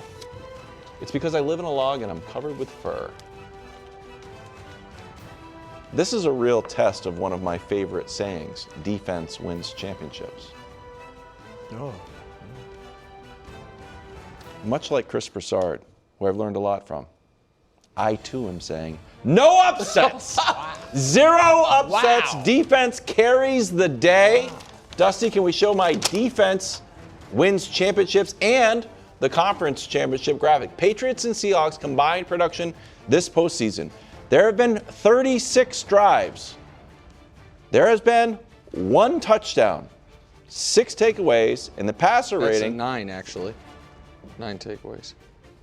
OKW needs his glass. An opponent's passer rating looks to be 48.5. That's right. It's Brock Purdy, Justin Herbert, and C.J. Stroud. The defense is phenomenal. The Patriots defense will start to get some respect eventually. Someone's going to come around like, it was really good, the Patriots defense. But it's hard to prove against Justin Herbert in the offensive line and C.J. Stroud, who just keeps turning the ball over, and without Nico Collins, and now we have playing a backup quarterback. That being said, no upsets. Now, who should be upset? Who? Brew. Why? I can't You're win done. now. You're done. He's not done. He did. He The can't Super Bowl win. counts? The Super Because Bowl, if they win, I understand, Coach, then but he the, but the wins. Super Bowl does count. Here's the problem okay. for KW. Well, if the Patriots win, they'll be underdogs in the Super Bowl. So Yes. he's going to go with them. So yeah, you're screwed, Bruce. Sorry. Yeah, you're out. they're out. It is what it is. You're right. Yeah. Time been now a for bad Nick's year. picks. Red hot. Not red About hot. to be And red hot. listen, we point thumbs, not fingers. With that said, I got royally screwed across the board last week. I have the Bills catching 1.5 by kickoff. They're favorites. Josh Allen, just don't be turning the ball over. I had plenty of opportunities. I lose that one. The Niners pick was a bad pick. I'll own that. The Rams, I'm laying 4.5. They're up 7. Caleb Williams is facing the other goal line, 45 yards from the end zone, with 10 seconds left. Yeah. I'm wagering real American dollars on these events. That's a tough one. That's a really bad spot. Patriots covered for me. This week, though, I feel great. And it's bad news for you, too. Denver getting 4.5. Here's a fun stat. NFL playoff history. There have only been 9 instances of the home team getting more than 4 points. This is the 10th of a home dog in the playoffs of 9 or more. Those teams are 9-0 against the spread. Since the merger, has there ever been a home conference title team, conference championship game team, as underdogs this big? No. What about the team at home in conference championship games with a rest edge? Because the Patriots played Sunday and the Broncos played Saturday, and they don't have to travel. 21-7 straight up. Stidham got a 2-year rest. Exactly right. Very well rested. Will Campbell's reaching for Nick Benito, Hey. can't get to him. Drake May feels the pressures like, no, I still can take the shot. Oh, the ball's on the ground. Sean Payton looking smug as ever. 17 Denver, 16 New England. Hard to get to 16, but they could do it. How would do it? 1 touchdown, 3 field goals. Broncos win, catching 4.5. And last but not least, my favorite bet of the entire year. The Rams are the best team in the NFL. The Rams, record notwithstanding, have been the best team are better than the Seattle Seahawks. The Rams, Sean McVay against Seattle in his career, 13-6. Last 15 against Seattle, 12-3 against the spread. Matt Stafford, as good as any quarterback in the world, not named Patrick Mahomes in the playoffs in the 2020s. The Rams dominated the Thursday night matchup for 3.5 quarters, and then Rashid Shaheed returned to punt. Then Rashid Shaheed got out loose on an end around, and all of a sudden we're in overtime. The Rams got away with their bad playoff game last week. McVay came on after and was like, I hated my play calling. I let the team down. True. I got conservative at the end. They got away with it. We're about to see the first great Rams playoff game this season, this Sunday evening on Fox. Rams win outright, 31-20. 31-20. Rams catching 2.5. Broncos catching 4.5. Both win outright. That's a 2-0 weekend. Which is the lock? I'm glad you asked me, KW. What? Both of them. No. Both of them. That's Double not a lock. lock. Double lock. Can you have a double? Double. I can do whatever I want. Double lock. Pulling for you. Double lock. I want you to be successful. I am wildly successful. It's 4.5. I don't know if any of those 9-0s had a new quarterback starting in that game. Yeah. No way to tell. Patriots blowout on the board next. The world moves fast. Your workday, even faster. Pitching products, drafting reports, analyzing data. Microsoft 365 Copilot is your AI assistant for work. Built into Word, Excel, PowerPoint, and other Microsoft 365 apps you use. Helping you quickly write, analyze, create, and summarize. So you can cut through clutter and clear a path to your best work. Learn more at Microsoft.com/M365 Copilot. Not that you guys need any extra motivation, but did you see the Sean Payton quote insinuating that Denver fans will have some extra rest for the Super Bowl? Nah, I ain't never seen it. He said they have 2 weeks to rest up for the Super Bowl, basically insinuating. Yeah, I ain't seen it. Does that matter to you guys at all? You can rest in Cancun, too, at the end of the day. So it is what it is. Slight misstep. By who? Really? Okay, Sean. Just slight misstep. Why? It's not what they do. It's just the tiniest misstep. I don't think he said it arrogantly. It was just like, I got to answer you. No, just like, oh, you know, I'm really focused on. I really like just being 100% on message. Just a tiny misstep. It's gonna be. No, it's just a tiny misstep. Well, I'm sure you haven't heard anything even remotely controversial coming out of New England because that's not what they do. Decades, right? Yeah, That's so the true. whole thought process is you throw out bouquets to your opponent and you never say anything sort of inflammatory and you let them talk. And then after you beat them, you clown them like, oh, you had 2 weeks rest? Well, the start of the season is 32 weeks away, so enjoy your 32 months rest. Flying under the radar here is all the free publicity Cancun gets. There's tons of great places to go on It's vacation. nice. Oh, yeah? Went there on my honeymoon. Oh, that's nice. Maybe that's why it's so popular. Yeah, everybody heard about it. We discovered People it, heard yeah. Brew. It They're like, wasn't- man, if it's nobody good knew enough about for it before Jackson that. Blake. Patriots were favored by almost 5, but this line is moving down towards Denver. Now, Coach, the Patriots beat the Chargers by 13. They beat the Texans by 12. The last time they played a backup quarterback, the Jets, they won by 28. I think a blowout is on the board. No, that's not what you think. I guaranteed a blowout. Blowout, Coach. Yes. Do you think a blowout is on the board? Yeah, a blowout's definitely on the board. And as much as there's confidence in Jarrett Stidham, he hasn't played. So that's a problem. You don't know what he's going to be like, and it's a big moment. You can assume what he's going to be like. But I think if New England gets up early and it turns into they have to throw and he has to go win the game and they can unleash pass rushers, he's not great at getting away from pressure. So that's a problem. And I watched a few games that he played, there's a significant amount of wide receiver screens, quick throws, as opposed to having to move the ball down the field in chunks, having to sit in the pocket a long time. And Trevor Lawrence had, 3 passing touchdowns, a rushing touchdown. He lit him up. Jackson Dart, he had, I believe, 4 touchdowns as well. He kind of lit him up. Mm-hmm. So it's not like this defense hasn't been lit up at all during the course of the season, and Trevor did it in their place.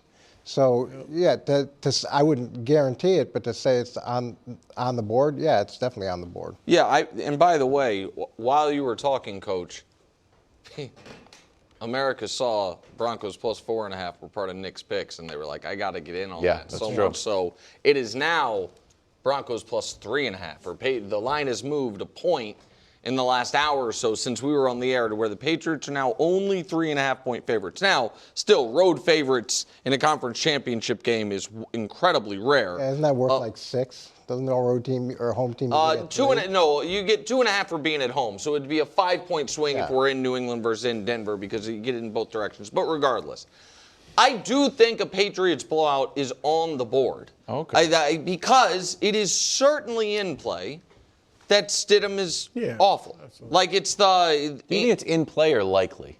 I don't think it's likely he's awful. I don't think that. I think that him being 29 years old and having been in the league for this long makes him a different type of backup quarterback. Go. No, my only counter to that, and that doesn't make any sense to me, is after the Patriots played the Chargers, the discussion was Herbert was awful. Yes. Right. And after the Patriots played the Texans, the discussion was C.J. Stroud was awful. So now I think that's a good point. Stidham is going to be, and remember, a few atoms in my heart are rooting for him, is going to be awful. So I look at these as all very separate things. So Herbert, I felt, I'll try to be quick with it, went into that Patriot playoff game scarred from the last playoff game where he threw 4 picks.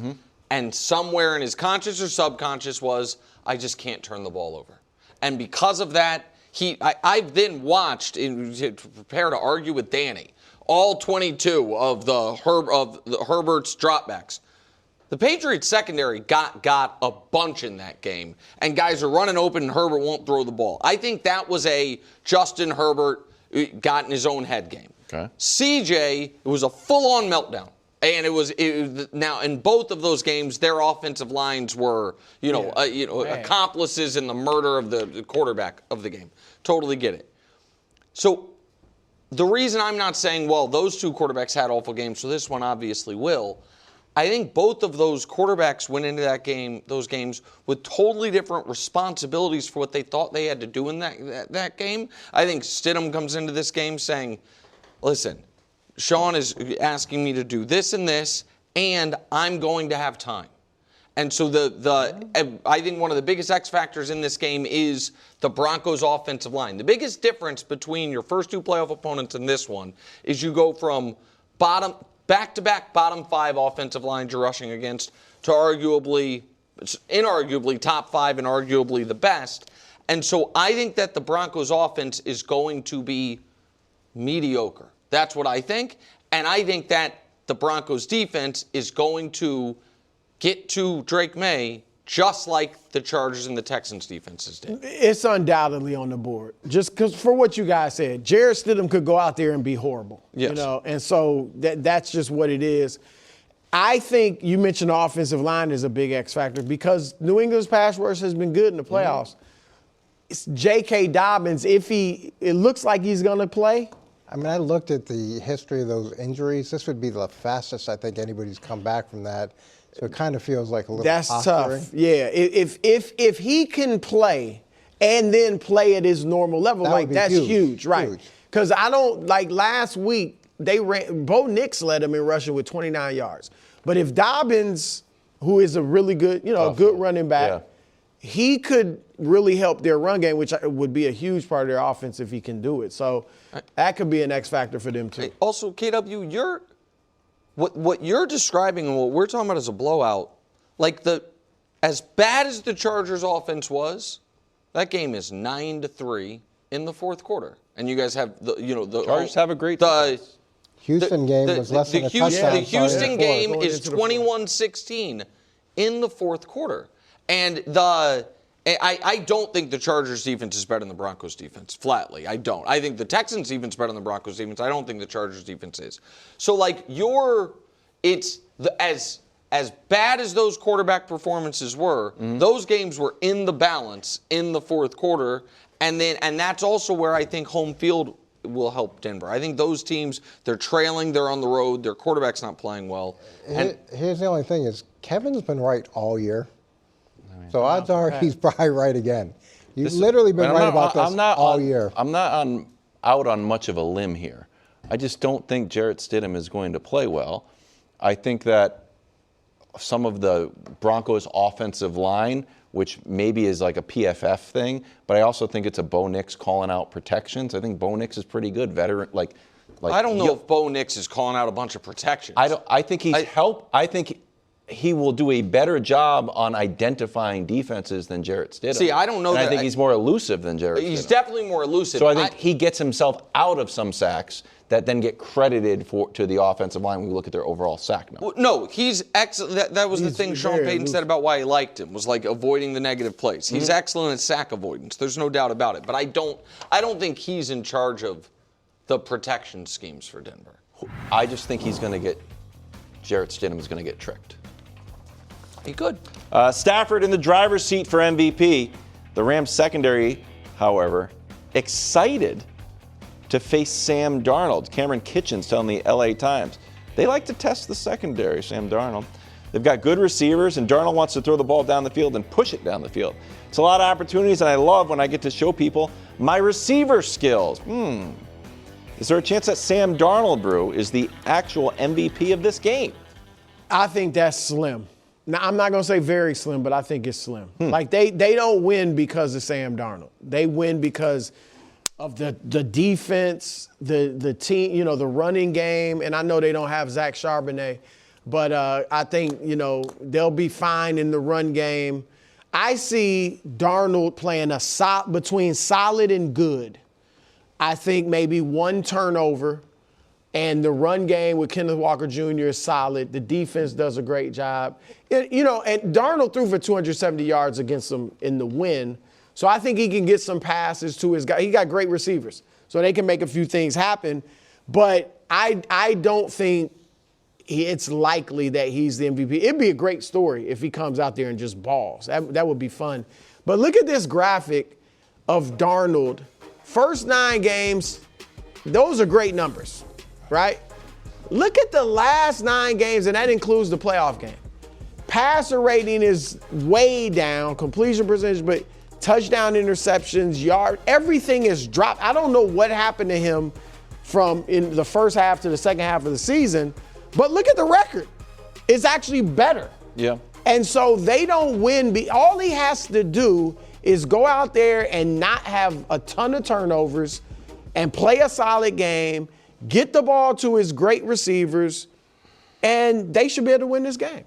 And you guys remember me talking about Sam Darnold in college and how his touchdown to interception rate was almost like 50-50. Yeah. So that last 9 games kind of reminds me of what the numbers look like in college, where it's like, okay, he has the production, you know, he's throwing X amount of touchdowns, but the interceptions aren't that far off. Could that be him getting more comfortable as he's had success? Like, okay, I'm going to be myself now and let loose. You always hope that guys are going to get out of that pattern, but typically, you know, they kind of divert back to who they are. And I'm going to say the same thing I said before the first time they played the Rams, because I thought that first game was his opportunity to erase what happened last year at the end of the year. The last game of the season, the playoff game, where he had this unbelievable season, then the big moments came, and he folded. And then that first Rams game, that was that next moment we had a chance. I think it was they could have the number 1 seed. You know, there was a lot on the line at the time. Yeah, there was a lot on the line. The biggest game he had as a Seahawk. So now here we are, and I'm hoping for the same thing. This hero story is so close to having a happy ending, and he seems like a really good guy. So win or lose, I hope they don't lose because of him. I hope, you know, should they lose, you know, it's a collective effort, not a 4 interception, 1 fumble type game from him. Okay, coming up next, Josh Allen is sitting in on the interviews in Buffalo. He's talking to Mike McDaniel, who I guess is not going to the Chargers. I thought that was almost a done deal. Well, unless he gets this job. It seems weird. AI is incredible. It can teach you how to fry an egg and even write a poem, pirate style. Yarr! But it knows nothing about your work. Slackbot is different. It doesn't just know the facts. It knows your schedule. It can turn a brainstorm into a brief. And it doesn't need to be taught. Because Slackbot isn't just another AI. It's AI that knows your work as well as you do. Visit slack.com/meet Slackbot to learn more. Sunday on Fox. Ooh, I'm starting to get pumped up. Look at this. Trip to Super Bowl 60 on the line. Stafford and the Rams take on Sam Darnold, top-seeded Seahawks. NFC Championship presented by Intuit TurboTax. Sunday, 6 Eastern, 3 Pacific. Only You're gonna be on watching that game Fox. for tears, bro. Oh, Right after Jared the Javelin dethroned your Right, Pats. I'm rooting for Jared a little bit. Former Dolphins coach Mike McDaniel is meeting with the Bills decision makers for their head coaching job. One of those decision makers, Brew, Josh Allen. Diana Rossini writing, Buffalo is making sure their best player, team leader, and face of the franchise is part of the hiring process. Josh will have significant say, coach, on the next coach of the Buffalo Bills. Do you like Mike McDaniel in Buffalo, and what do you think about Josh sitting in on all these meetings? Who else just got an interview there? Phillip Rivers. It's in Florida, right? Yeah, these are now. They're in Florida. So they're not having interviews in Buffalo. Okay, so you fly down to Florida. I get it. It snows in Buffalo. So you're going down to Florida, and now you're interviewing Phillip Rivers, which Phillip maybe will be an awesome head coach someday, but he was just playing like a few weeks ago, and he's coached high school. So now the guy. Just so everybody knows, it has happened. Someone goes straight from being a player to a head coach the very next year. It's Norm Van Brocklin.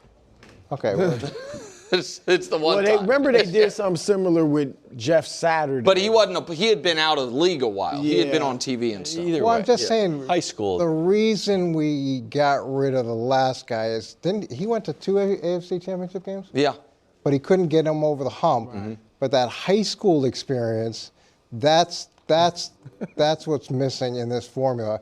And it's just like, well, what are we doing? And I get it. We made an emotional decision in the locker room because the catch wasn't a catch, and you wouldn't have been fired if it had been a catch. But since it wasn't a catch, we're going to fire you, and things are bad. But what about Allen being in on the meetings? I mean, it makes sense. Of course it does. Like, bring Allen in. I don't know. Bring whoever else you want. Like, the whole process just seems like it was thrown together and not really well thought out, and then now we're going to interview everybody. If you're a coach, how would you feel about that? Like, I mean, I guess if you're going into a job and you got to meet, I imagine, with the quarterback at some point and just kind of talk things over, develop somewhat of a relationship.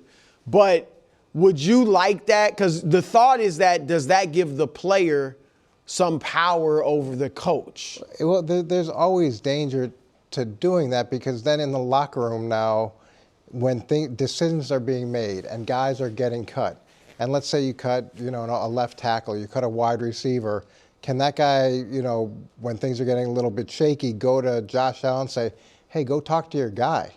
Go talk to your guy. Like, how are you? This is your guy that you brought in, and he's making these changes, and now I'm going home. Right. So there can be a little bit of, I don't know if it's jealousy or it's certainly weird. Put more stuff on his plate. Baltimore did have Lamar in on the Zooms, some of their Zoom interviews. And I understand you want him to have a relationship with the quarterback, but it puts that guy in a tough position too, because there have to be hard decisions that are made about personnel. And Josh has relationships with all those guys in the locker room that are totally different than a head coach would have. And now he's part of the process of bringing the guy in. And if that guy suddenly makes sweeping changes to the organization, Josh is part of the reason why those sweeping changes are made. It's just the dynamic.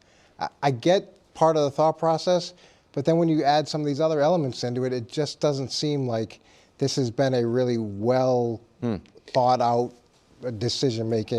I think Bisciotti in Baltimore has the right approach. Like, obviously, if I'm bringing in a coach and I have a superstar quarterback, if we like a guy, I would have him, okay, he's gotten past step 1 or whatever, step 2. We got to have him talk with Lamar, or we got to have him talk with Josh and see if they can, jibe. But this, I agree with you on, like, I never like having a player hire the coach, so to speak. Mike McDaniel, look, we know he's a great offensive mind. Their problem was defense, and so I think he worked wonders with Josh Allen, but defensively in Miami, 4 years, he was only in the top 20 once, defensively. So I know you can go get a great coordinator, but if you're just going to go get the guy that's worked really well with Josh Allen, Brian Daboll worked really well with Josh Allen. So if that's the criteria, then you have a very clear answer. You don't know how Mike McDaniel is going to work with Josh Allen. They may not connect, from a personality standpoint, from a scheme standpoint. It's a complete unknown, even though he coaches offense.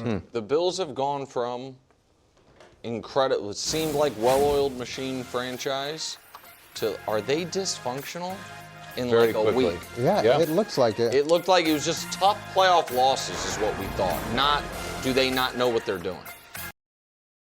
Oh, it's such a clutch off-season pickup, Dave. I was worried we'd bring back the same team. I meant those blackout motorized shades. Blinds.com made it crazy affordable to replace our old blinds. Hard to install? No, it's easy. I installed these and then got some for my mom. She talked to a design consultant for free and scheduled a professional measure and install. Hall of Fame son. They're the #1 online retailer of custom window coverings in the world. Blinds.com is the GOAT. Visit Blinds.com now for up to 45% off site-wide, plus a free professional measure. Rules and restrictions apply. Live from New York, my goodness.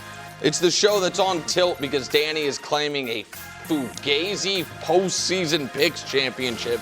It's first things first overtime. Today, not all of us will the struggle Seahawks, when the lights get exhibit. Will the Seahawks defense shut down everyone's All-American, Matthew Stafford? Also, the Bills are interviewing Phillip Rivers to be their next head coach. Is it possible they just don't know what they're doing in Buffalo? Certainly possible. And we are less than 48 hours away from championship weekend kicking off. Who will make the biggest impact? I'm Nick Wright, alongside Danny Parkins, Coach Mangini with the rare OTA block appearance, and Chris Broussard. Danny, who do you think is going to be the MVP of the weekend?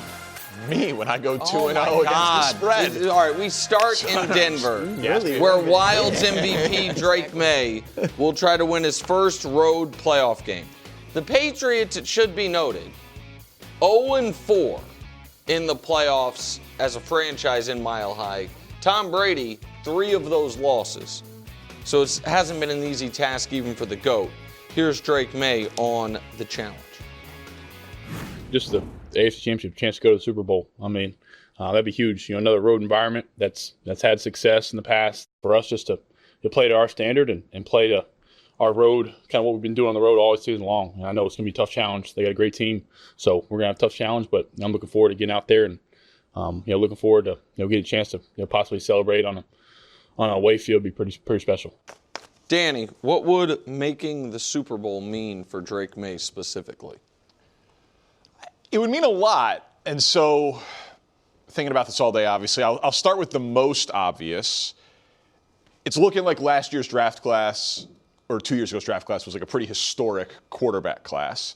And it would cement him as the guy in the pole position. He probably already is with most people with him, Caleb and Jaden Daniels, but Jaden Daniels also made it to the conference championship game. And some people, to be fair, would say you got to include Bo Nix as well in the group, as he got his team. He also got his team to the conference championship game, just hasn't been able to play in it. Right. So if Drake gets further than all of them and has the best MVP finish, I think it'd be very hard to argue based on accomplishments. So that's the easiest one that I'll start with.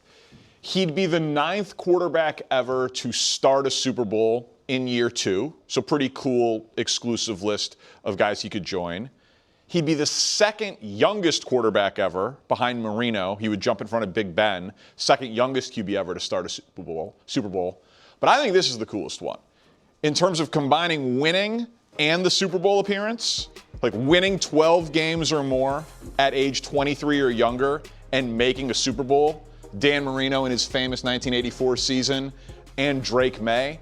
When you combine that with a runner-up finish for MVP. And maybe he wins MVP. But I'm doing the floor. I'm doing the bare minimum is here, Super Bowl appearance and MVP runner-up is like the floor of what he will accomplish in his age 23 season. We're talking about one of the great starts to a career in NFL history. No, I agree. And he gets the Joe Burrow treatment if he gets to the Super Bowl. What's that mean? Burrow is still, to your point, riding off that fact that he got to the Super Bowl in his 2nd year. Now, you're right. A lot of it is he beat Mahomes. Yeah. But, and obviously that's not the case for Drake May, but this is a heck of a run. The defenses he will have gone through. That's true. All top 10, the Chargers, the Texans, and then Denver. And if he meets Seattle in the Super Bowl and went going through these 3 defenses is really impressive. So I think he would kind of be viewed. And next year, he goes in probably as a top 5 guy. Maybe Burrow would be kind of the guy he replaces, because if Stafford gets there, he's obviously going to be in. So he's probably going in as a top 5 next season as a top 5 guy right away. Yeah, winning in Denver is tough. The last game I coached as a Patriot was in Denver in a playoff game, and we had 5 turnovers offensively.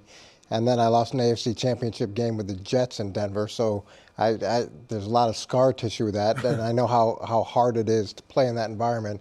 It's disappointing that Nick's isn't there, because you would have liked to have seen it head-to-head, and it is a little bit different now with Stidham. I don't know if winning this cements anything. I think it's fantastic, but I think then it becomes, what does he do in the Super Bowl? Because, and it also, as we talked about with Sam Darnold and some of these other quarterbacks, is how did they win? Right. Did they win in spite of him, or did they win because of him?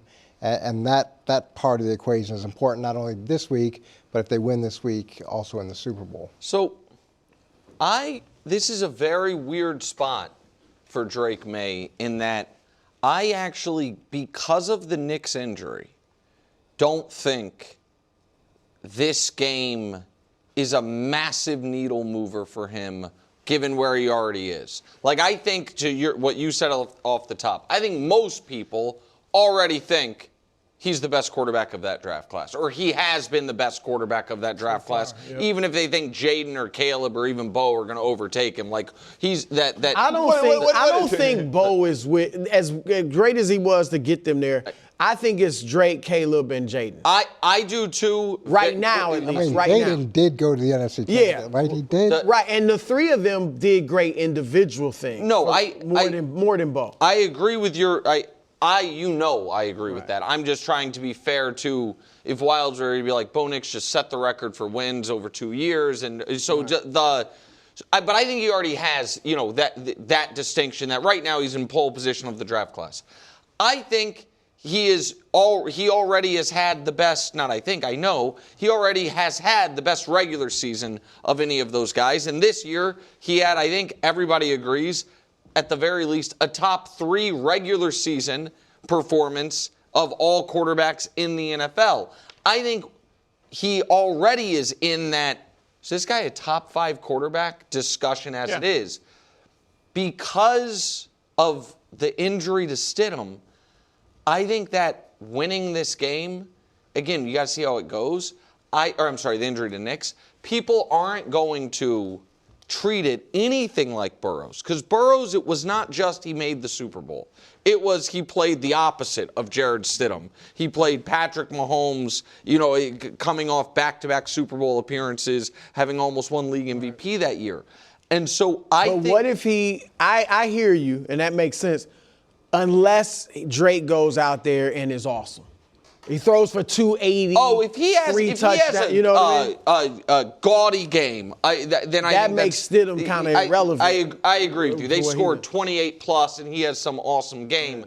I think that I've never seen anything like this, Danny, where the road team in a conference championship game is the one with all the pressure on them. Where it feels like this is because of the quarterback injury and because Stidham hasn't played. It's not even like their backup. It almost would feel differently if their backup quarterback was Jimmy G.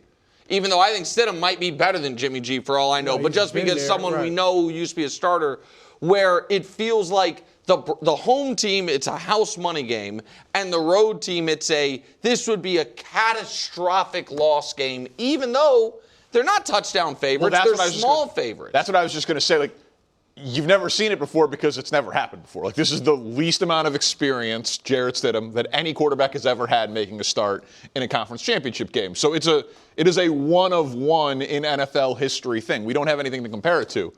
But we got plenty of conference championship games where the spread is 3.5 points. Yeah. Like, now, usually the road team would be the underdog compared to the home team, but this isn't like an unprecedented thing. Like, it was 5.5. Now it's 3.5. Right. Like you've said, Brew, a lot. Like, this would be an awful loss for the Patriots.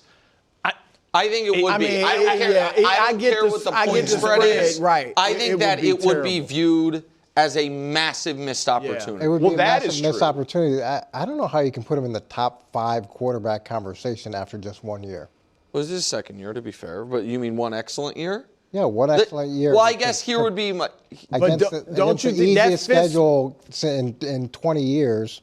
I mean, I think you might have to cool it off a little Gauntlet of playoff defenses that he's going So through. and the ball was on the ground 5 times and just bounced the right way. So and the quarterback play on the other side was tragic. So, Coach, let me just ask you, and I'm not trying to put you on the spot, and let me soften it to make it easier. Expand top 5 to top 6. Yeah. If we said Patrick, Josh, Lamar, Joe, and Stafford, let's just say that is the top 5. If the Patriots are in the Super Bowl, and let's say Drake May plays well, they win this week, go to the Super Bowl, and they lose, but he plays a mediocre game. To me, it would be hard. There's not another quarterback that comes to mind for me that I would say deserves that spot. What if Sam Darnold goes out and lights it up, has an unbelievable game? Is he in that conversation? I don't think Sam Darnold's as good as Drake May. I'm just saying he's had back-to-back 14-2 or 14-3 seasons. Took 2 different organizations to that level, and now he goes out and lights it up. And no, I think if it was his first 3 or 4 years, yes. But the fact that he had those 6 years. If he had Josh McDaniels in his second year, he might look different too. All right, let's go to Sam Darnold, heading to the NFC where the Seahawks are hosting the Rams. Sunday, 6 Eastern on Fox. Some people are calling this the real Super Bowl. It's pretty sick. Fox had the Super Bowl last year. We get it again this year. It's unbelievable. Stafford has looked like the MVP, at least to my eye, all season long. But he has his hands full with the Seahawks defense. Here's everyone's All-American on the Legion of Boom 2.0. Take a listen. Top to bottom, they've got depth. They've got, quote unquote star power guys that are, really huge difference makers within games. And I think they're really well coached. The more time you get into a system, obviously, the better you can be. And those guys are doing a hell of a job. Danny, do you think Seattle's defense can shut down the leading candidate for league MVP, Matt Stafford? Yes, I do. Do you think they will? No. Okay. I don't think they will shut him down. We'll get to the picks in a second. I've tipped my hand probably all week. I do think that Seattle is playing better right now. But why I've loved this matchup so much all year is arguably best young offensive coach. Not that McVay is that young anymore. He is with age, but he's plenty experienced. And then arguably best young defensive mind in Mike McDaniel. Both of these games have been fascinating. Week 16, and I'll get to it in a second, was the game I predicted to be the game of the year, and then it was the 38-37 overtime game. But the game that they played in Week 11 was also fascinating because of, yes, the Darnold turnovers and how close the game still was, but also, if we could put it up, Matt Stafford struggled. His fewest completions, his fewest passing yards, and his lowest yards per pass. Stafford in both games actually completed less than 60% of his passes. Now in the Week 16 game, which we have, it is the polar opposite of that, obviously. It is arguably the best quarterback game that anyone had in the NFL this year. And I totally understand why someone would look at that and say, well, I'll put more emphasis on the more recent one. Well, and the trajectory says he's going to throw for 775 right. this one. But can Seattle shut down Stafford? They have sacked him 0 times in 2 games. They've only hit him 7 times in 2 games. So their pass rush has not been effective. He throws the ball very quickly. But 50% of the time, they held him to arguably his worst game of the year. So they definitely can impact Matt Stafford. Yeah, I don't see them shutting him down. You're right. First game, they did kind of shut him down. But I don't see that happening here. I think they can slow him down and keep him in check.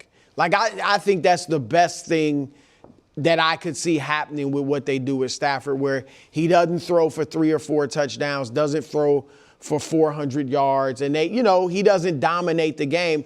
That's their path to winning, I think. So, yeah, I think they can slow him down, but not. I don't think he's going to get shut down. Yeah, the fact that the second game was so much better, so after they had the experience this season with what they were doing defensively, after they had a chance to see how Seattle wanted to play them, things that were successful from Seattle's defense, in the first game, and then they go out in that second game, and you put up, almost 1,000 yards throwing the ball. That's problematic. And then you have the 3 touchdowns, 110 quarterback rating. And to me, Seattle has got to figure out a way to get some pressure on them.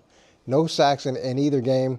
That's that's not going to work if it happens again. And the fact that they only, you said hit him 7 times? Yes, it's 7 hits and 79 dropbacks, no sacks, no turnovers. Yeah, I don't think that formula is going to work.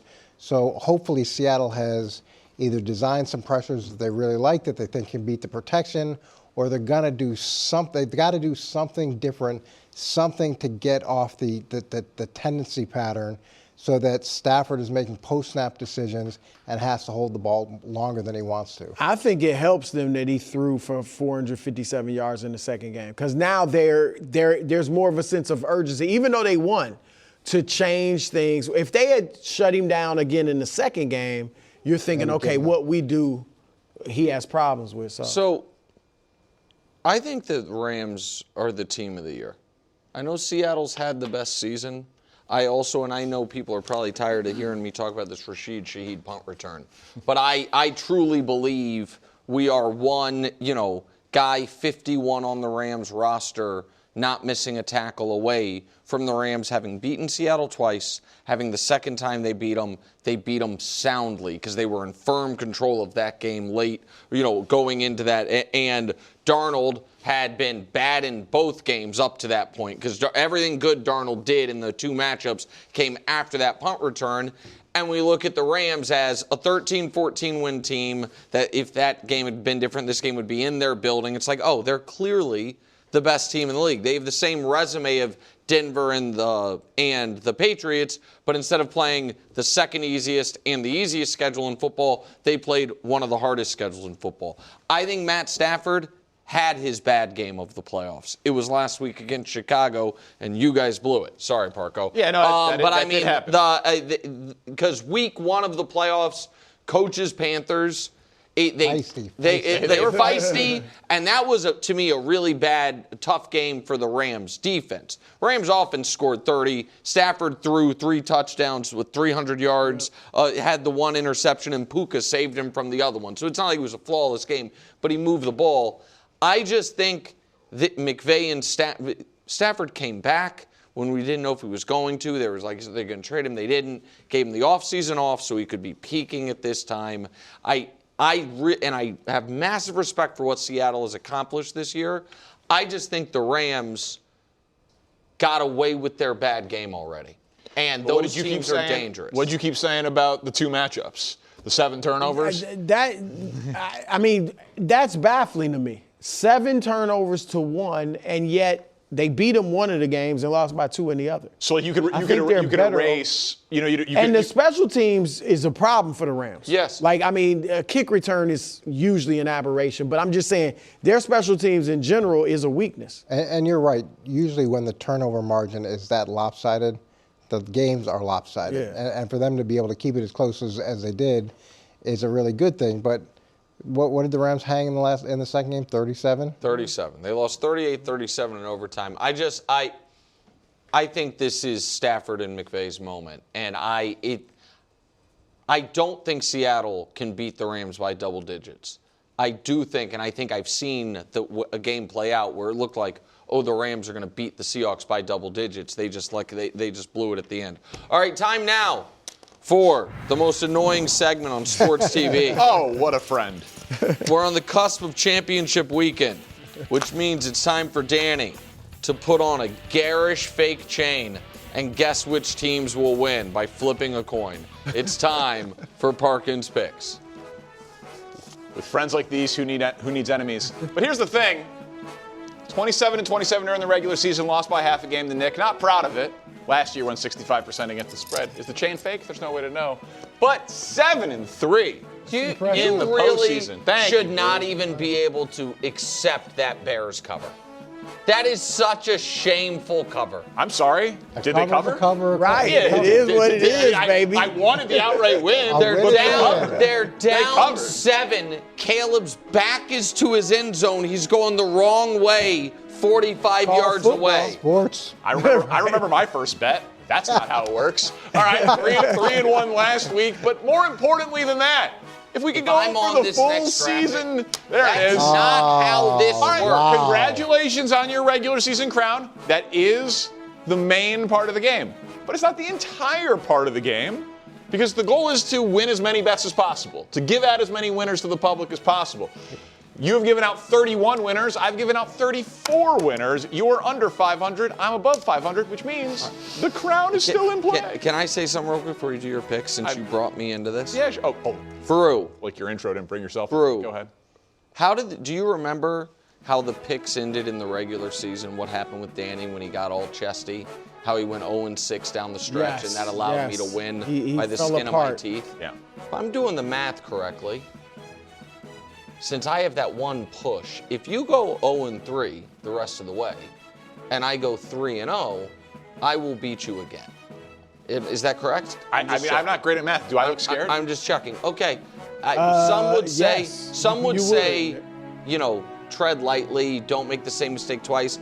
But God, I hope we're on the opposite side of both of these games. I hope. I had both underdogs. I cannot wait to see who you have. I'm guessing no. Let's go in order, my friend. The AFC game. I'll lay the points. Oh, and you're not even having to lay the 4.5. Yeah, I'm sorry. Pull up your app right now. It's 3.5, moving in my direction. So if the Patriots win by 4, we both win. But hey, New England minus 3.5. Why am I choosing this? Could I talk about the superior quarterback? It's Drake May. Sure, I could do that. But the Patriots defense, coach, defense wins championships, Wilds like to say. They're getting healthy.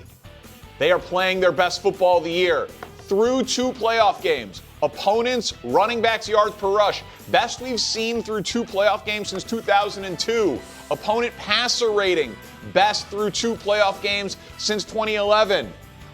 Defense, Milton Williams, Christian Gonzalez, Mike Vrabel. Patriots defense rounding into form. That doesn't strike me as a great opportunity for Jarrett Stidham to get a lot going there. I think the Patriots win the game by double digits. They'll cover 3.5 and 4.5. And now, are we on the other side, Nick, of the NFC? Yes! We are. Thank God. I'll lay the 2.5 with Seattle. You can talk about the close games. Most of your analysis all year, people have been paying attention. Which team has the better quarterback? Yeah, I agree. Matt Stafford is better than Sam Darnold. But it's a team game. 53-man roster. Well, they played in Week 11. That was the game when Sam Darnold was awful, and the Rams won. What have these teams done since Week 11?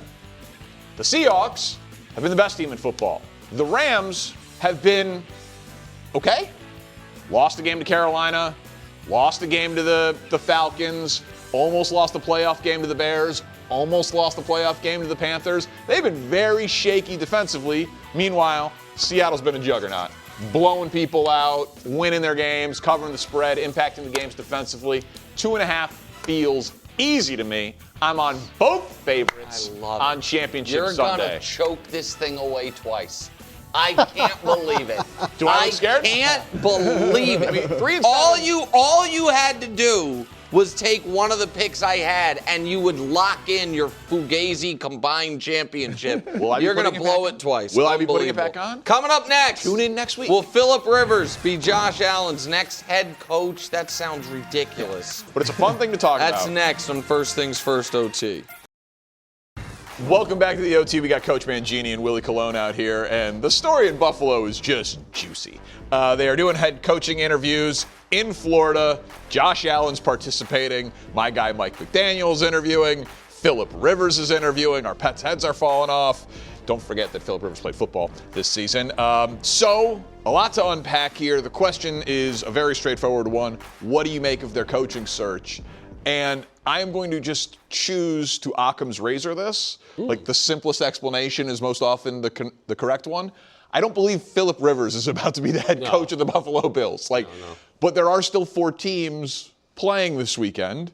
And so it seems totally reasonable to me to assume that Chris Shula might be on their list, who's with the Rams, obviously, as their defensive coordinator, or Clint Kubiak, the offensive coordinator of the Seahawks. Like, I think that maybe Daboll? Sure. I mean, listen, Daboll's the first name that everyone connected, but they could hire Brian Daboll right now. Like, maybe Phillip Rivers' agent is calling in a favor because he wants to get into coaching and he's getting his name out there. But there's just no way in the world, Coach, I could imagine that Phillip Rivers gets to coach Josh Allen in his prime when he's been most recently coaching high school. Yeah, the search looks a lot like the decision to fire McDermott. which didn't look great in terms of the explanation. Not really well thought out, and you walk in the locker room and you weren't going to fire him if he wins the game, and you feel like it was a catch when it wasn't a catch, but if it was a catch, they would have won the game, so he wouldn't have been fired, but you fired him anyways, and now you're here, and bringing Phillip Rivers into this mix, and I get what you're saying, maybe they are waiting to interview some other guys, but what does this do? And Phillip Rivers seems like a great guy, and he just played, which was miraculous after 5 years on the couch, but he has only coached high school football. And what we're talking about is we're talking about a guy that's supposed to come in and replace a head coach who took his team to 2 AFC championship games. And this new coach is supposed to be the one to get him over the hump. This isn't, hey, learn on the job as you go. This is someone who's going to come in. Which is why he's not going to get the job. But from a fan base perspective, there's already 40,000 Buffalo Bills fans who've signed a petition to bring back McDermott. You're not instilling a lot of confidence in the fan base in the terms of how you fired McDermott, and now you're going through this search, and it just doesn't seem like it's well thought out and disciplined. Yeah, I agree with you, Coach. I think the name that interests me most is probably Mike McDaniel, because I've always been a fan of his system and his offense, and I feel like if Josh Allen is in that offense, he can do what Tua couldn't do, and that's being able to extend plays with his legs, right? Like Tua didn't run because of, obviously, the concussion situation. Nevertheless, man, I think one of the things, to your coach's point, I agree with, like your next there's a lot of pressure on getting this right, because you do feel like you have a playoff roster, right? You do feel like, man, we just need a facelift here and we can make a run. Whoever this next coach is, man, he has to not only be in line with Josh Allen, but he also has to finish the job what Sean McDermott couldn't do, which is obviously go the distance. I also think right now, if you're Josh Allen, you know, you being a part of this process, if I'm one of your teammates, that kind of bothers me. I don't like the fact that you're one of Josh Allen's teammates. Yeah, because I don't like the fact that you have that type of autonomy. You know what I mean? Like, I feel like, man, that muddies the water when it comes to accountability. Maybe I'm wrong. No, I just feel like that. I don't want to never sit next to the guy if he's like, you know what? I don't like the way you've been playing the last couple of weeks. I'm going to go upstairs and have a conversation with the front office. Like, I understand a quarterback is always going to be in alignment with the front office, but knowing that you're the guy that can possibly have a bad game, or me, not being on the same accord with you, you have that type of power, that changes the dynamic in the locker room, because you no longer become the guy I want to have beers with. You become the guy I have to be careful around you. Our locker room is sacred. Our conversations are sacred. Now, the coach that you hired to be in alignment with you separate yourself from that brotherhood. You know what I mean? You know what I mean, Coach? So it bothers me. I don't like the fact that it's public. Not to say that other guys don't have that or haven't had that type of work or that type of situation, but that being made public, that doesn't sit well with me. And I'm so glad that Willie made that point, because that was my concern too, is it does put Josh Allen in a really difficult position. 100%. He's not one of the guys anymore. And even when Aaron Rodgers was talking about that, and other guys who've been in that spot, so now if someone gets cut, or someone doesn't get the contract that they want, or another hard decision is made, can they go to Josh Allen and say, hey, go make this right? Can they look at Josh Allen and say, why didn't you protect me?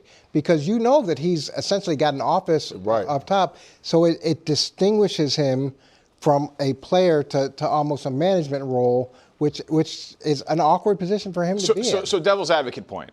Because the Ravens said they were going to do the same thing with Lamar, that Lamar could be as involved in the interview process as they wanted him to be. You highlighted that Which is dangerous for Lamar, too, by the way. Okay, but you highlighted it as a positive that Jesse Minter would already have a relationship with Lamar from their time in Buffalo. Like, these guys now make hundreds of millions of dollars in their contracts. Like, they are different than an offensive lineman or a defensive end. Yeah, you're right from that aspect, but this is the problem.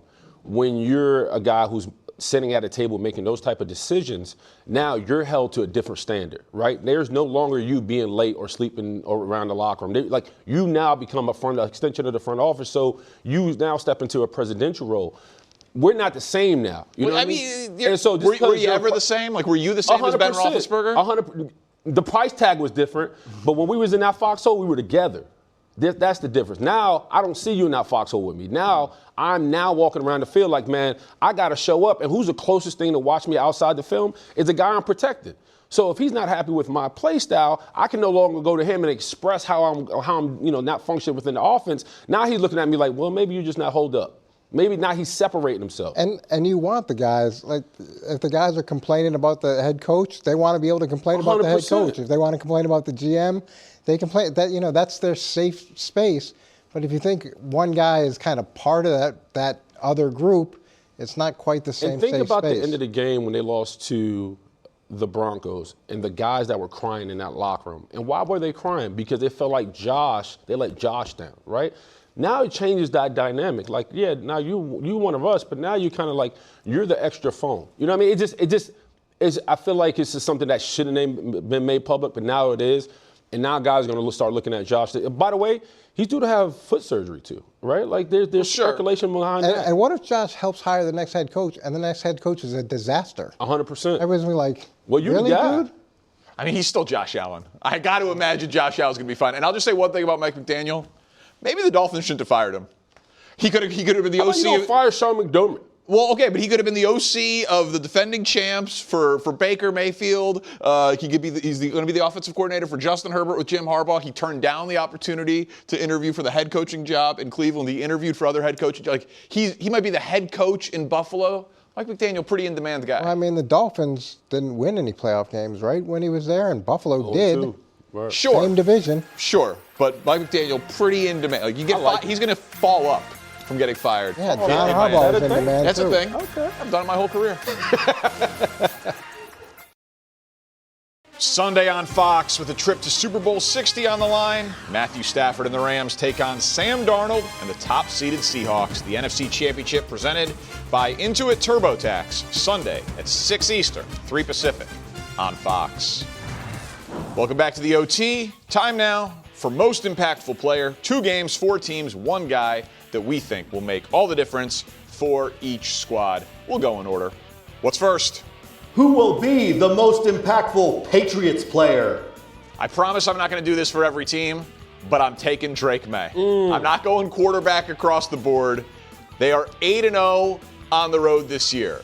Everyone talks about it because it is true. I've been to a playoff game at Denver. You've coached at a playoff game in Denver. You've played at a playoff game. Lost. In Denver. Yeah, you lost to Tebow. I lost an AFC championship. Yikes. Yeah. I've never lost. I was just there as a fan. But like, if they are, there's pass rush problems. There's offensive line problems. There's crowd noise problems. Okay, you're the better quarterback by far in this spot. You've been unbelievable on the road this year. You've been incredible under pressure. It's the type of profile of player that is designed to overcome a bad offensive line and a tough road environment and all of that. So, like, if you can do what you've been all year, do it against the best defense by far you've faced on the road. I think Drake May's the most impactful guy. Yeah, I got their rookie left tackle, and that's Will Campbell, man. He's going to need a plan and a prayer because he's going against one of the most versatile pass rushers in the National Football League, and that's Nick Bonito. I love Nick Bonito. Just turn on the tape and you'll see why. Nevertheless, man, this dude has given up 3 sacks in the last 2 playoff games. That's a problem. Especially, he did that at home, by the way. Now you're going on the road, hostile environment. You know the defensive line for the Broncos is probably one of the toughest in the National Football League. He's going to have a big day for Drake May to do what he does. Know what's going to help Drake May and help the left tackle? A really good running game. Sure. And so I'm going with Ramondre Stevenson. And Ramondre's been great throughout the course of the playoffs. Right now, he's got 20 carries for 123 yards. He's averaging 4.7 yards a carry. And when you look at Travion Henderson, he's at 2.5 yards a carry through the postseason. So Ramondre's been excellent in terms of his production. And when you run the ball and run the ball successfully, it slows down the pass rush. It calms down the offensive line. It gives them a chance to attack as opposed to having to sit back the whole time. And it's like body blows for a boxer. It just wears down the defense. And then all the play action becomes that much more meaningful. And all the other things that you want to do, you gain the edge back from a defense that's as aggressive and as able to create pressure as Denver is. All right, let's get to the other side of the coin. What's next? Who will be the most impactful Broncos player? Yep, for me, this is Nick Bonito, and you mentioned him, Willie. He had 14 sacks in the regular season. He's had a sack in the playoffs. And what almost changed the game last week was the pressure on Drake May, him putting the ball on the ground. And it's interesting because as good as Denver's been at applying pressure, they haven't been great at creating fumbles. And this is a game where Nick Bonitto not only has to get to the quarterback, but he's got to know where the ball is and get the ball on the ground, and I think he has an opportunity to do that. Yeah, I'm going to piggyback off of it. Willie mentioned him first on the Patriots side, but I'm going with Nick Bonitto also. Now listen, Cooper's an awesome rusher. Allen's a monster on their defensive line. Obviously, the Broncos all year was, can they catch the 84 Bears for most sacks in the season? Fell short, but that is the biggest strength of their team by far. With Nick's out, they're going to need to dominate. The Will Campbell situation, the left side of the Patriots offensive line. They're just, I mean, every stat about their pass rushers, the Broncos are 13-1 when allowing a passer rating below 100, 2-2 when they get above. They have to make an impact. Below 100, that's a pretty amazing. Just 100. 100. Yeah, just make an impact, play off your crowd, get there. So Bonitto is the face of it. There's a lot of guys who could do damage in that Broncos pass rush, but I think we had a stat the other day, 75 or more pressures, 14 or more sacks. It was Myles Garrett, Aiden Hutchinson, and Nick Bonitto. He's one of the best defensive players in football. Oh, dog. For me, it is Jarrett Stidham. We've been talking about him all week. There's no doubt Sean Payton's going to have him prepared between the ears. Nevertheless, I've been talking about the operation. He's been taking snaps with his backup center. Now they get their starting center back, Luke Wittenberg, which is great. He's going to be able to direct traffic, control the noise on the offensive line, but nevertheless, it's about cadence and snaps. You can't have those mishaps in between that, solely because Stidham's only been working with one center. Hopefully that's not the issue this game, because we've seen what happened with C.J. Stroud and how that looked with his starting center. You're talking about the fumbling and all the other nonsense that came along with that. They need to have a smooth operation for Stidham to have a big game. Hopefully that's the case. Willie, I went back and watched his 2 games, the last 2 that he started, and his operation was actually really clean throughout the game. The only place in both games that it was bad was on the goal line. Oh, wow. They had a delay game, they had a false start, and they had a fumble on the goal line. The rest of the operation was really good. You can't have operation mistakes there. Yep. I know Nick did most to gain earlier. The literal most to gain this weekend is Jarrett Stidham. if Jarrett Stidham outplays me, if he wins because of him, huge. I mean, we're talking tens and tens of millions of dollars. Teams will look to you to be a starter. It is a life-changing thing for you, your family, your reputation. Like Sean Payton has said, he's one of the 32 best quarterbacks in the world.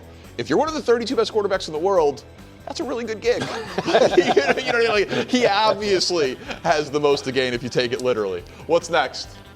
Who will be the most impactful Rams player? Yeah, I'm going back to the quarterback here, and I'm saying it's Matt Stafford because he's played Seattle twice. One game, he had 457 yards, and it was the best quarterback game anyone had played this year.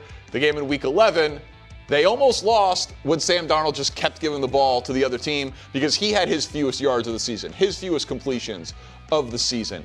He's the MVP of the league, we assume.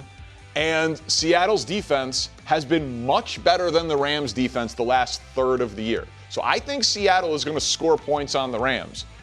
You've had 2 sides of this coin. You were dominant in one game. You were pretty bad in the other. You were just fortunate to win because the other guy had one of the worst games all year. Matt Stafford needs to play like the MVP in order to overcome the Rams' defense.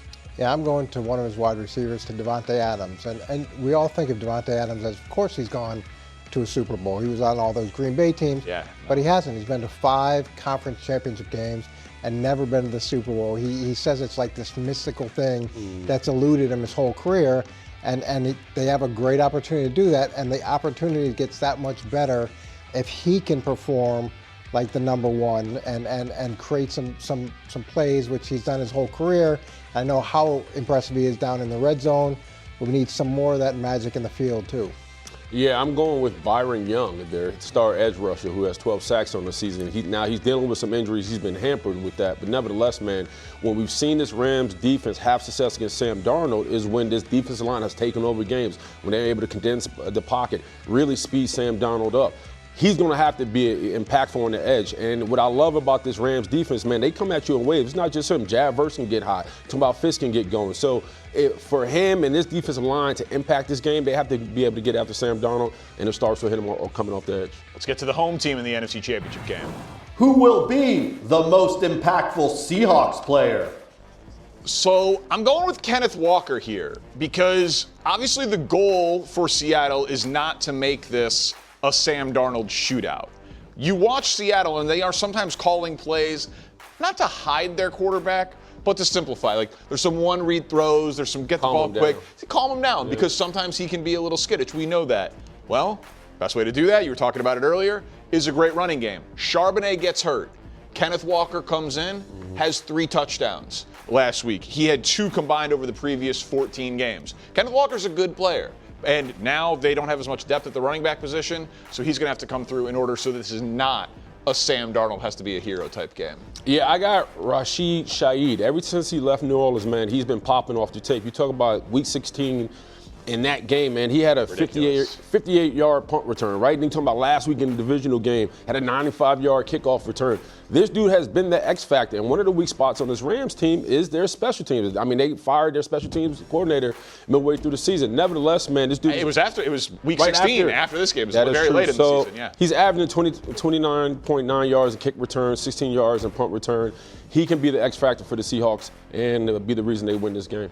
Talked about Davante Adams on the Rams side and not being able to go to a Super Bowl.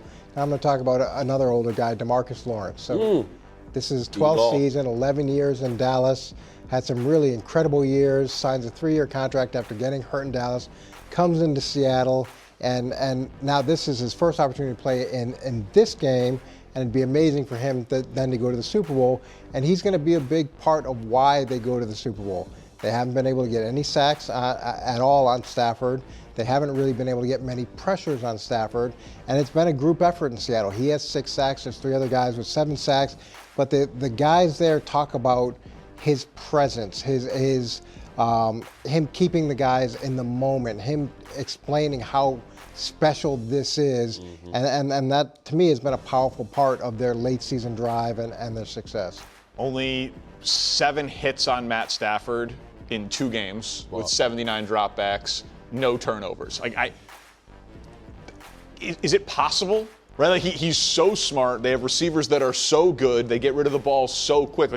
I don't really know if it's possible to generate much of a pass rush against Stafford. You got to eliminate his first read because he's always looking to pull, especially on the explosive plays, especially on those in-breaker routes. So if they can eliminate those where he has to kind of choke on the football, that's how you be able to get to him. And you got to force him to make some post-snap decisions. Yep. And you also have to show him things that he's used to seeing from your defense, but play something else. So you give him what he wants, give him the look that he wants, but then bring something else so that he has to process it. Because if he knows, it goes, and it goes to the right place. Yep. Stafford below 60% completion in both games against Seattle. Even the game that he had the monster, still completed less than 60% of his passes. A little bit of trash talk brewing. The AFC's championship game needs it. Pats, Broncos, we discuss coming up on the OT. Not that you guys need any extra motivation, but did you see the Sean Payton quote insinuating that Denver fans will have some extra rest for the Super Bowl? No, I ain't never seen it. He said they have 2 weeks to rest up for the Super Bowl, basically. I ain't seen it. Does that matter to you guys at all? You can rest in Cancun, too, at the end of the day. So it is what it is. The AFC championship game needs a little juice. Smoke.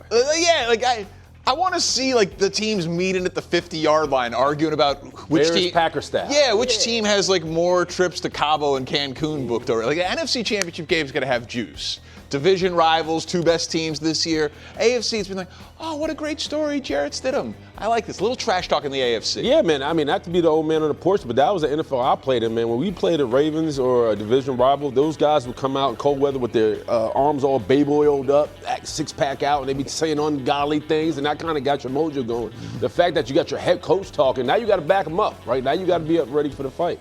Yeah, I don't think Bray will really want him to say that. I remember when we played the Steelers our first Super Bowl, and they were already booking Super Bowl tickets and hotel rooms. And so then when we beat them, we asked them if we could get those tickets and those hotel rooms. But we didn't say anything ahead of time. But after the game, we're like, "Hey, you got those rooms?" Yeah. But you took note of it ahead of time. You should say anything. You absolutely took. And I'm sure there's going to be T-shirts that say you can rest in Cancun too. Yeah, it's just it's something after the game. Well, now we live in the world of social media, so the clapback is instant. Have fun. And people don't think it through all the time. Everyone's in the pocket. Yeah, it's fantastic. But the AFC needed it. I like it. Good old-fashioned trash talk never hurt anybody. Enjoy the games. Stay warm. We'll be back on Monday.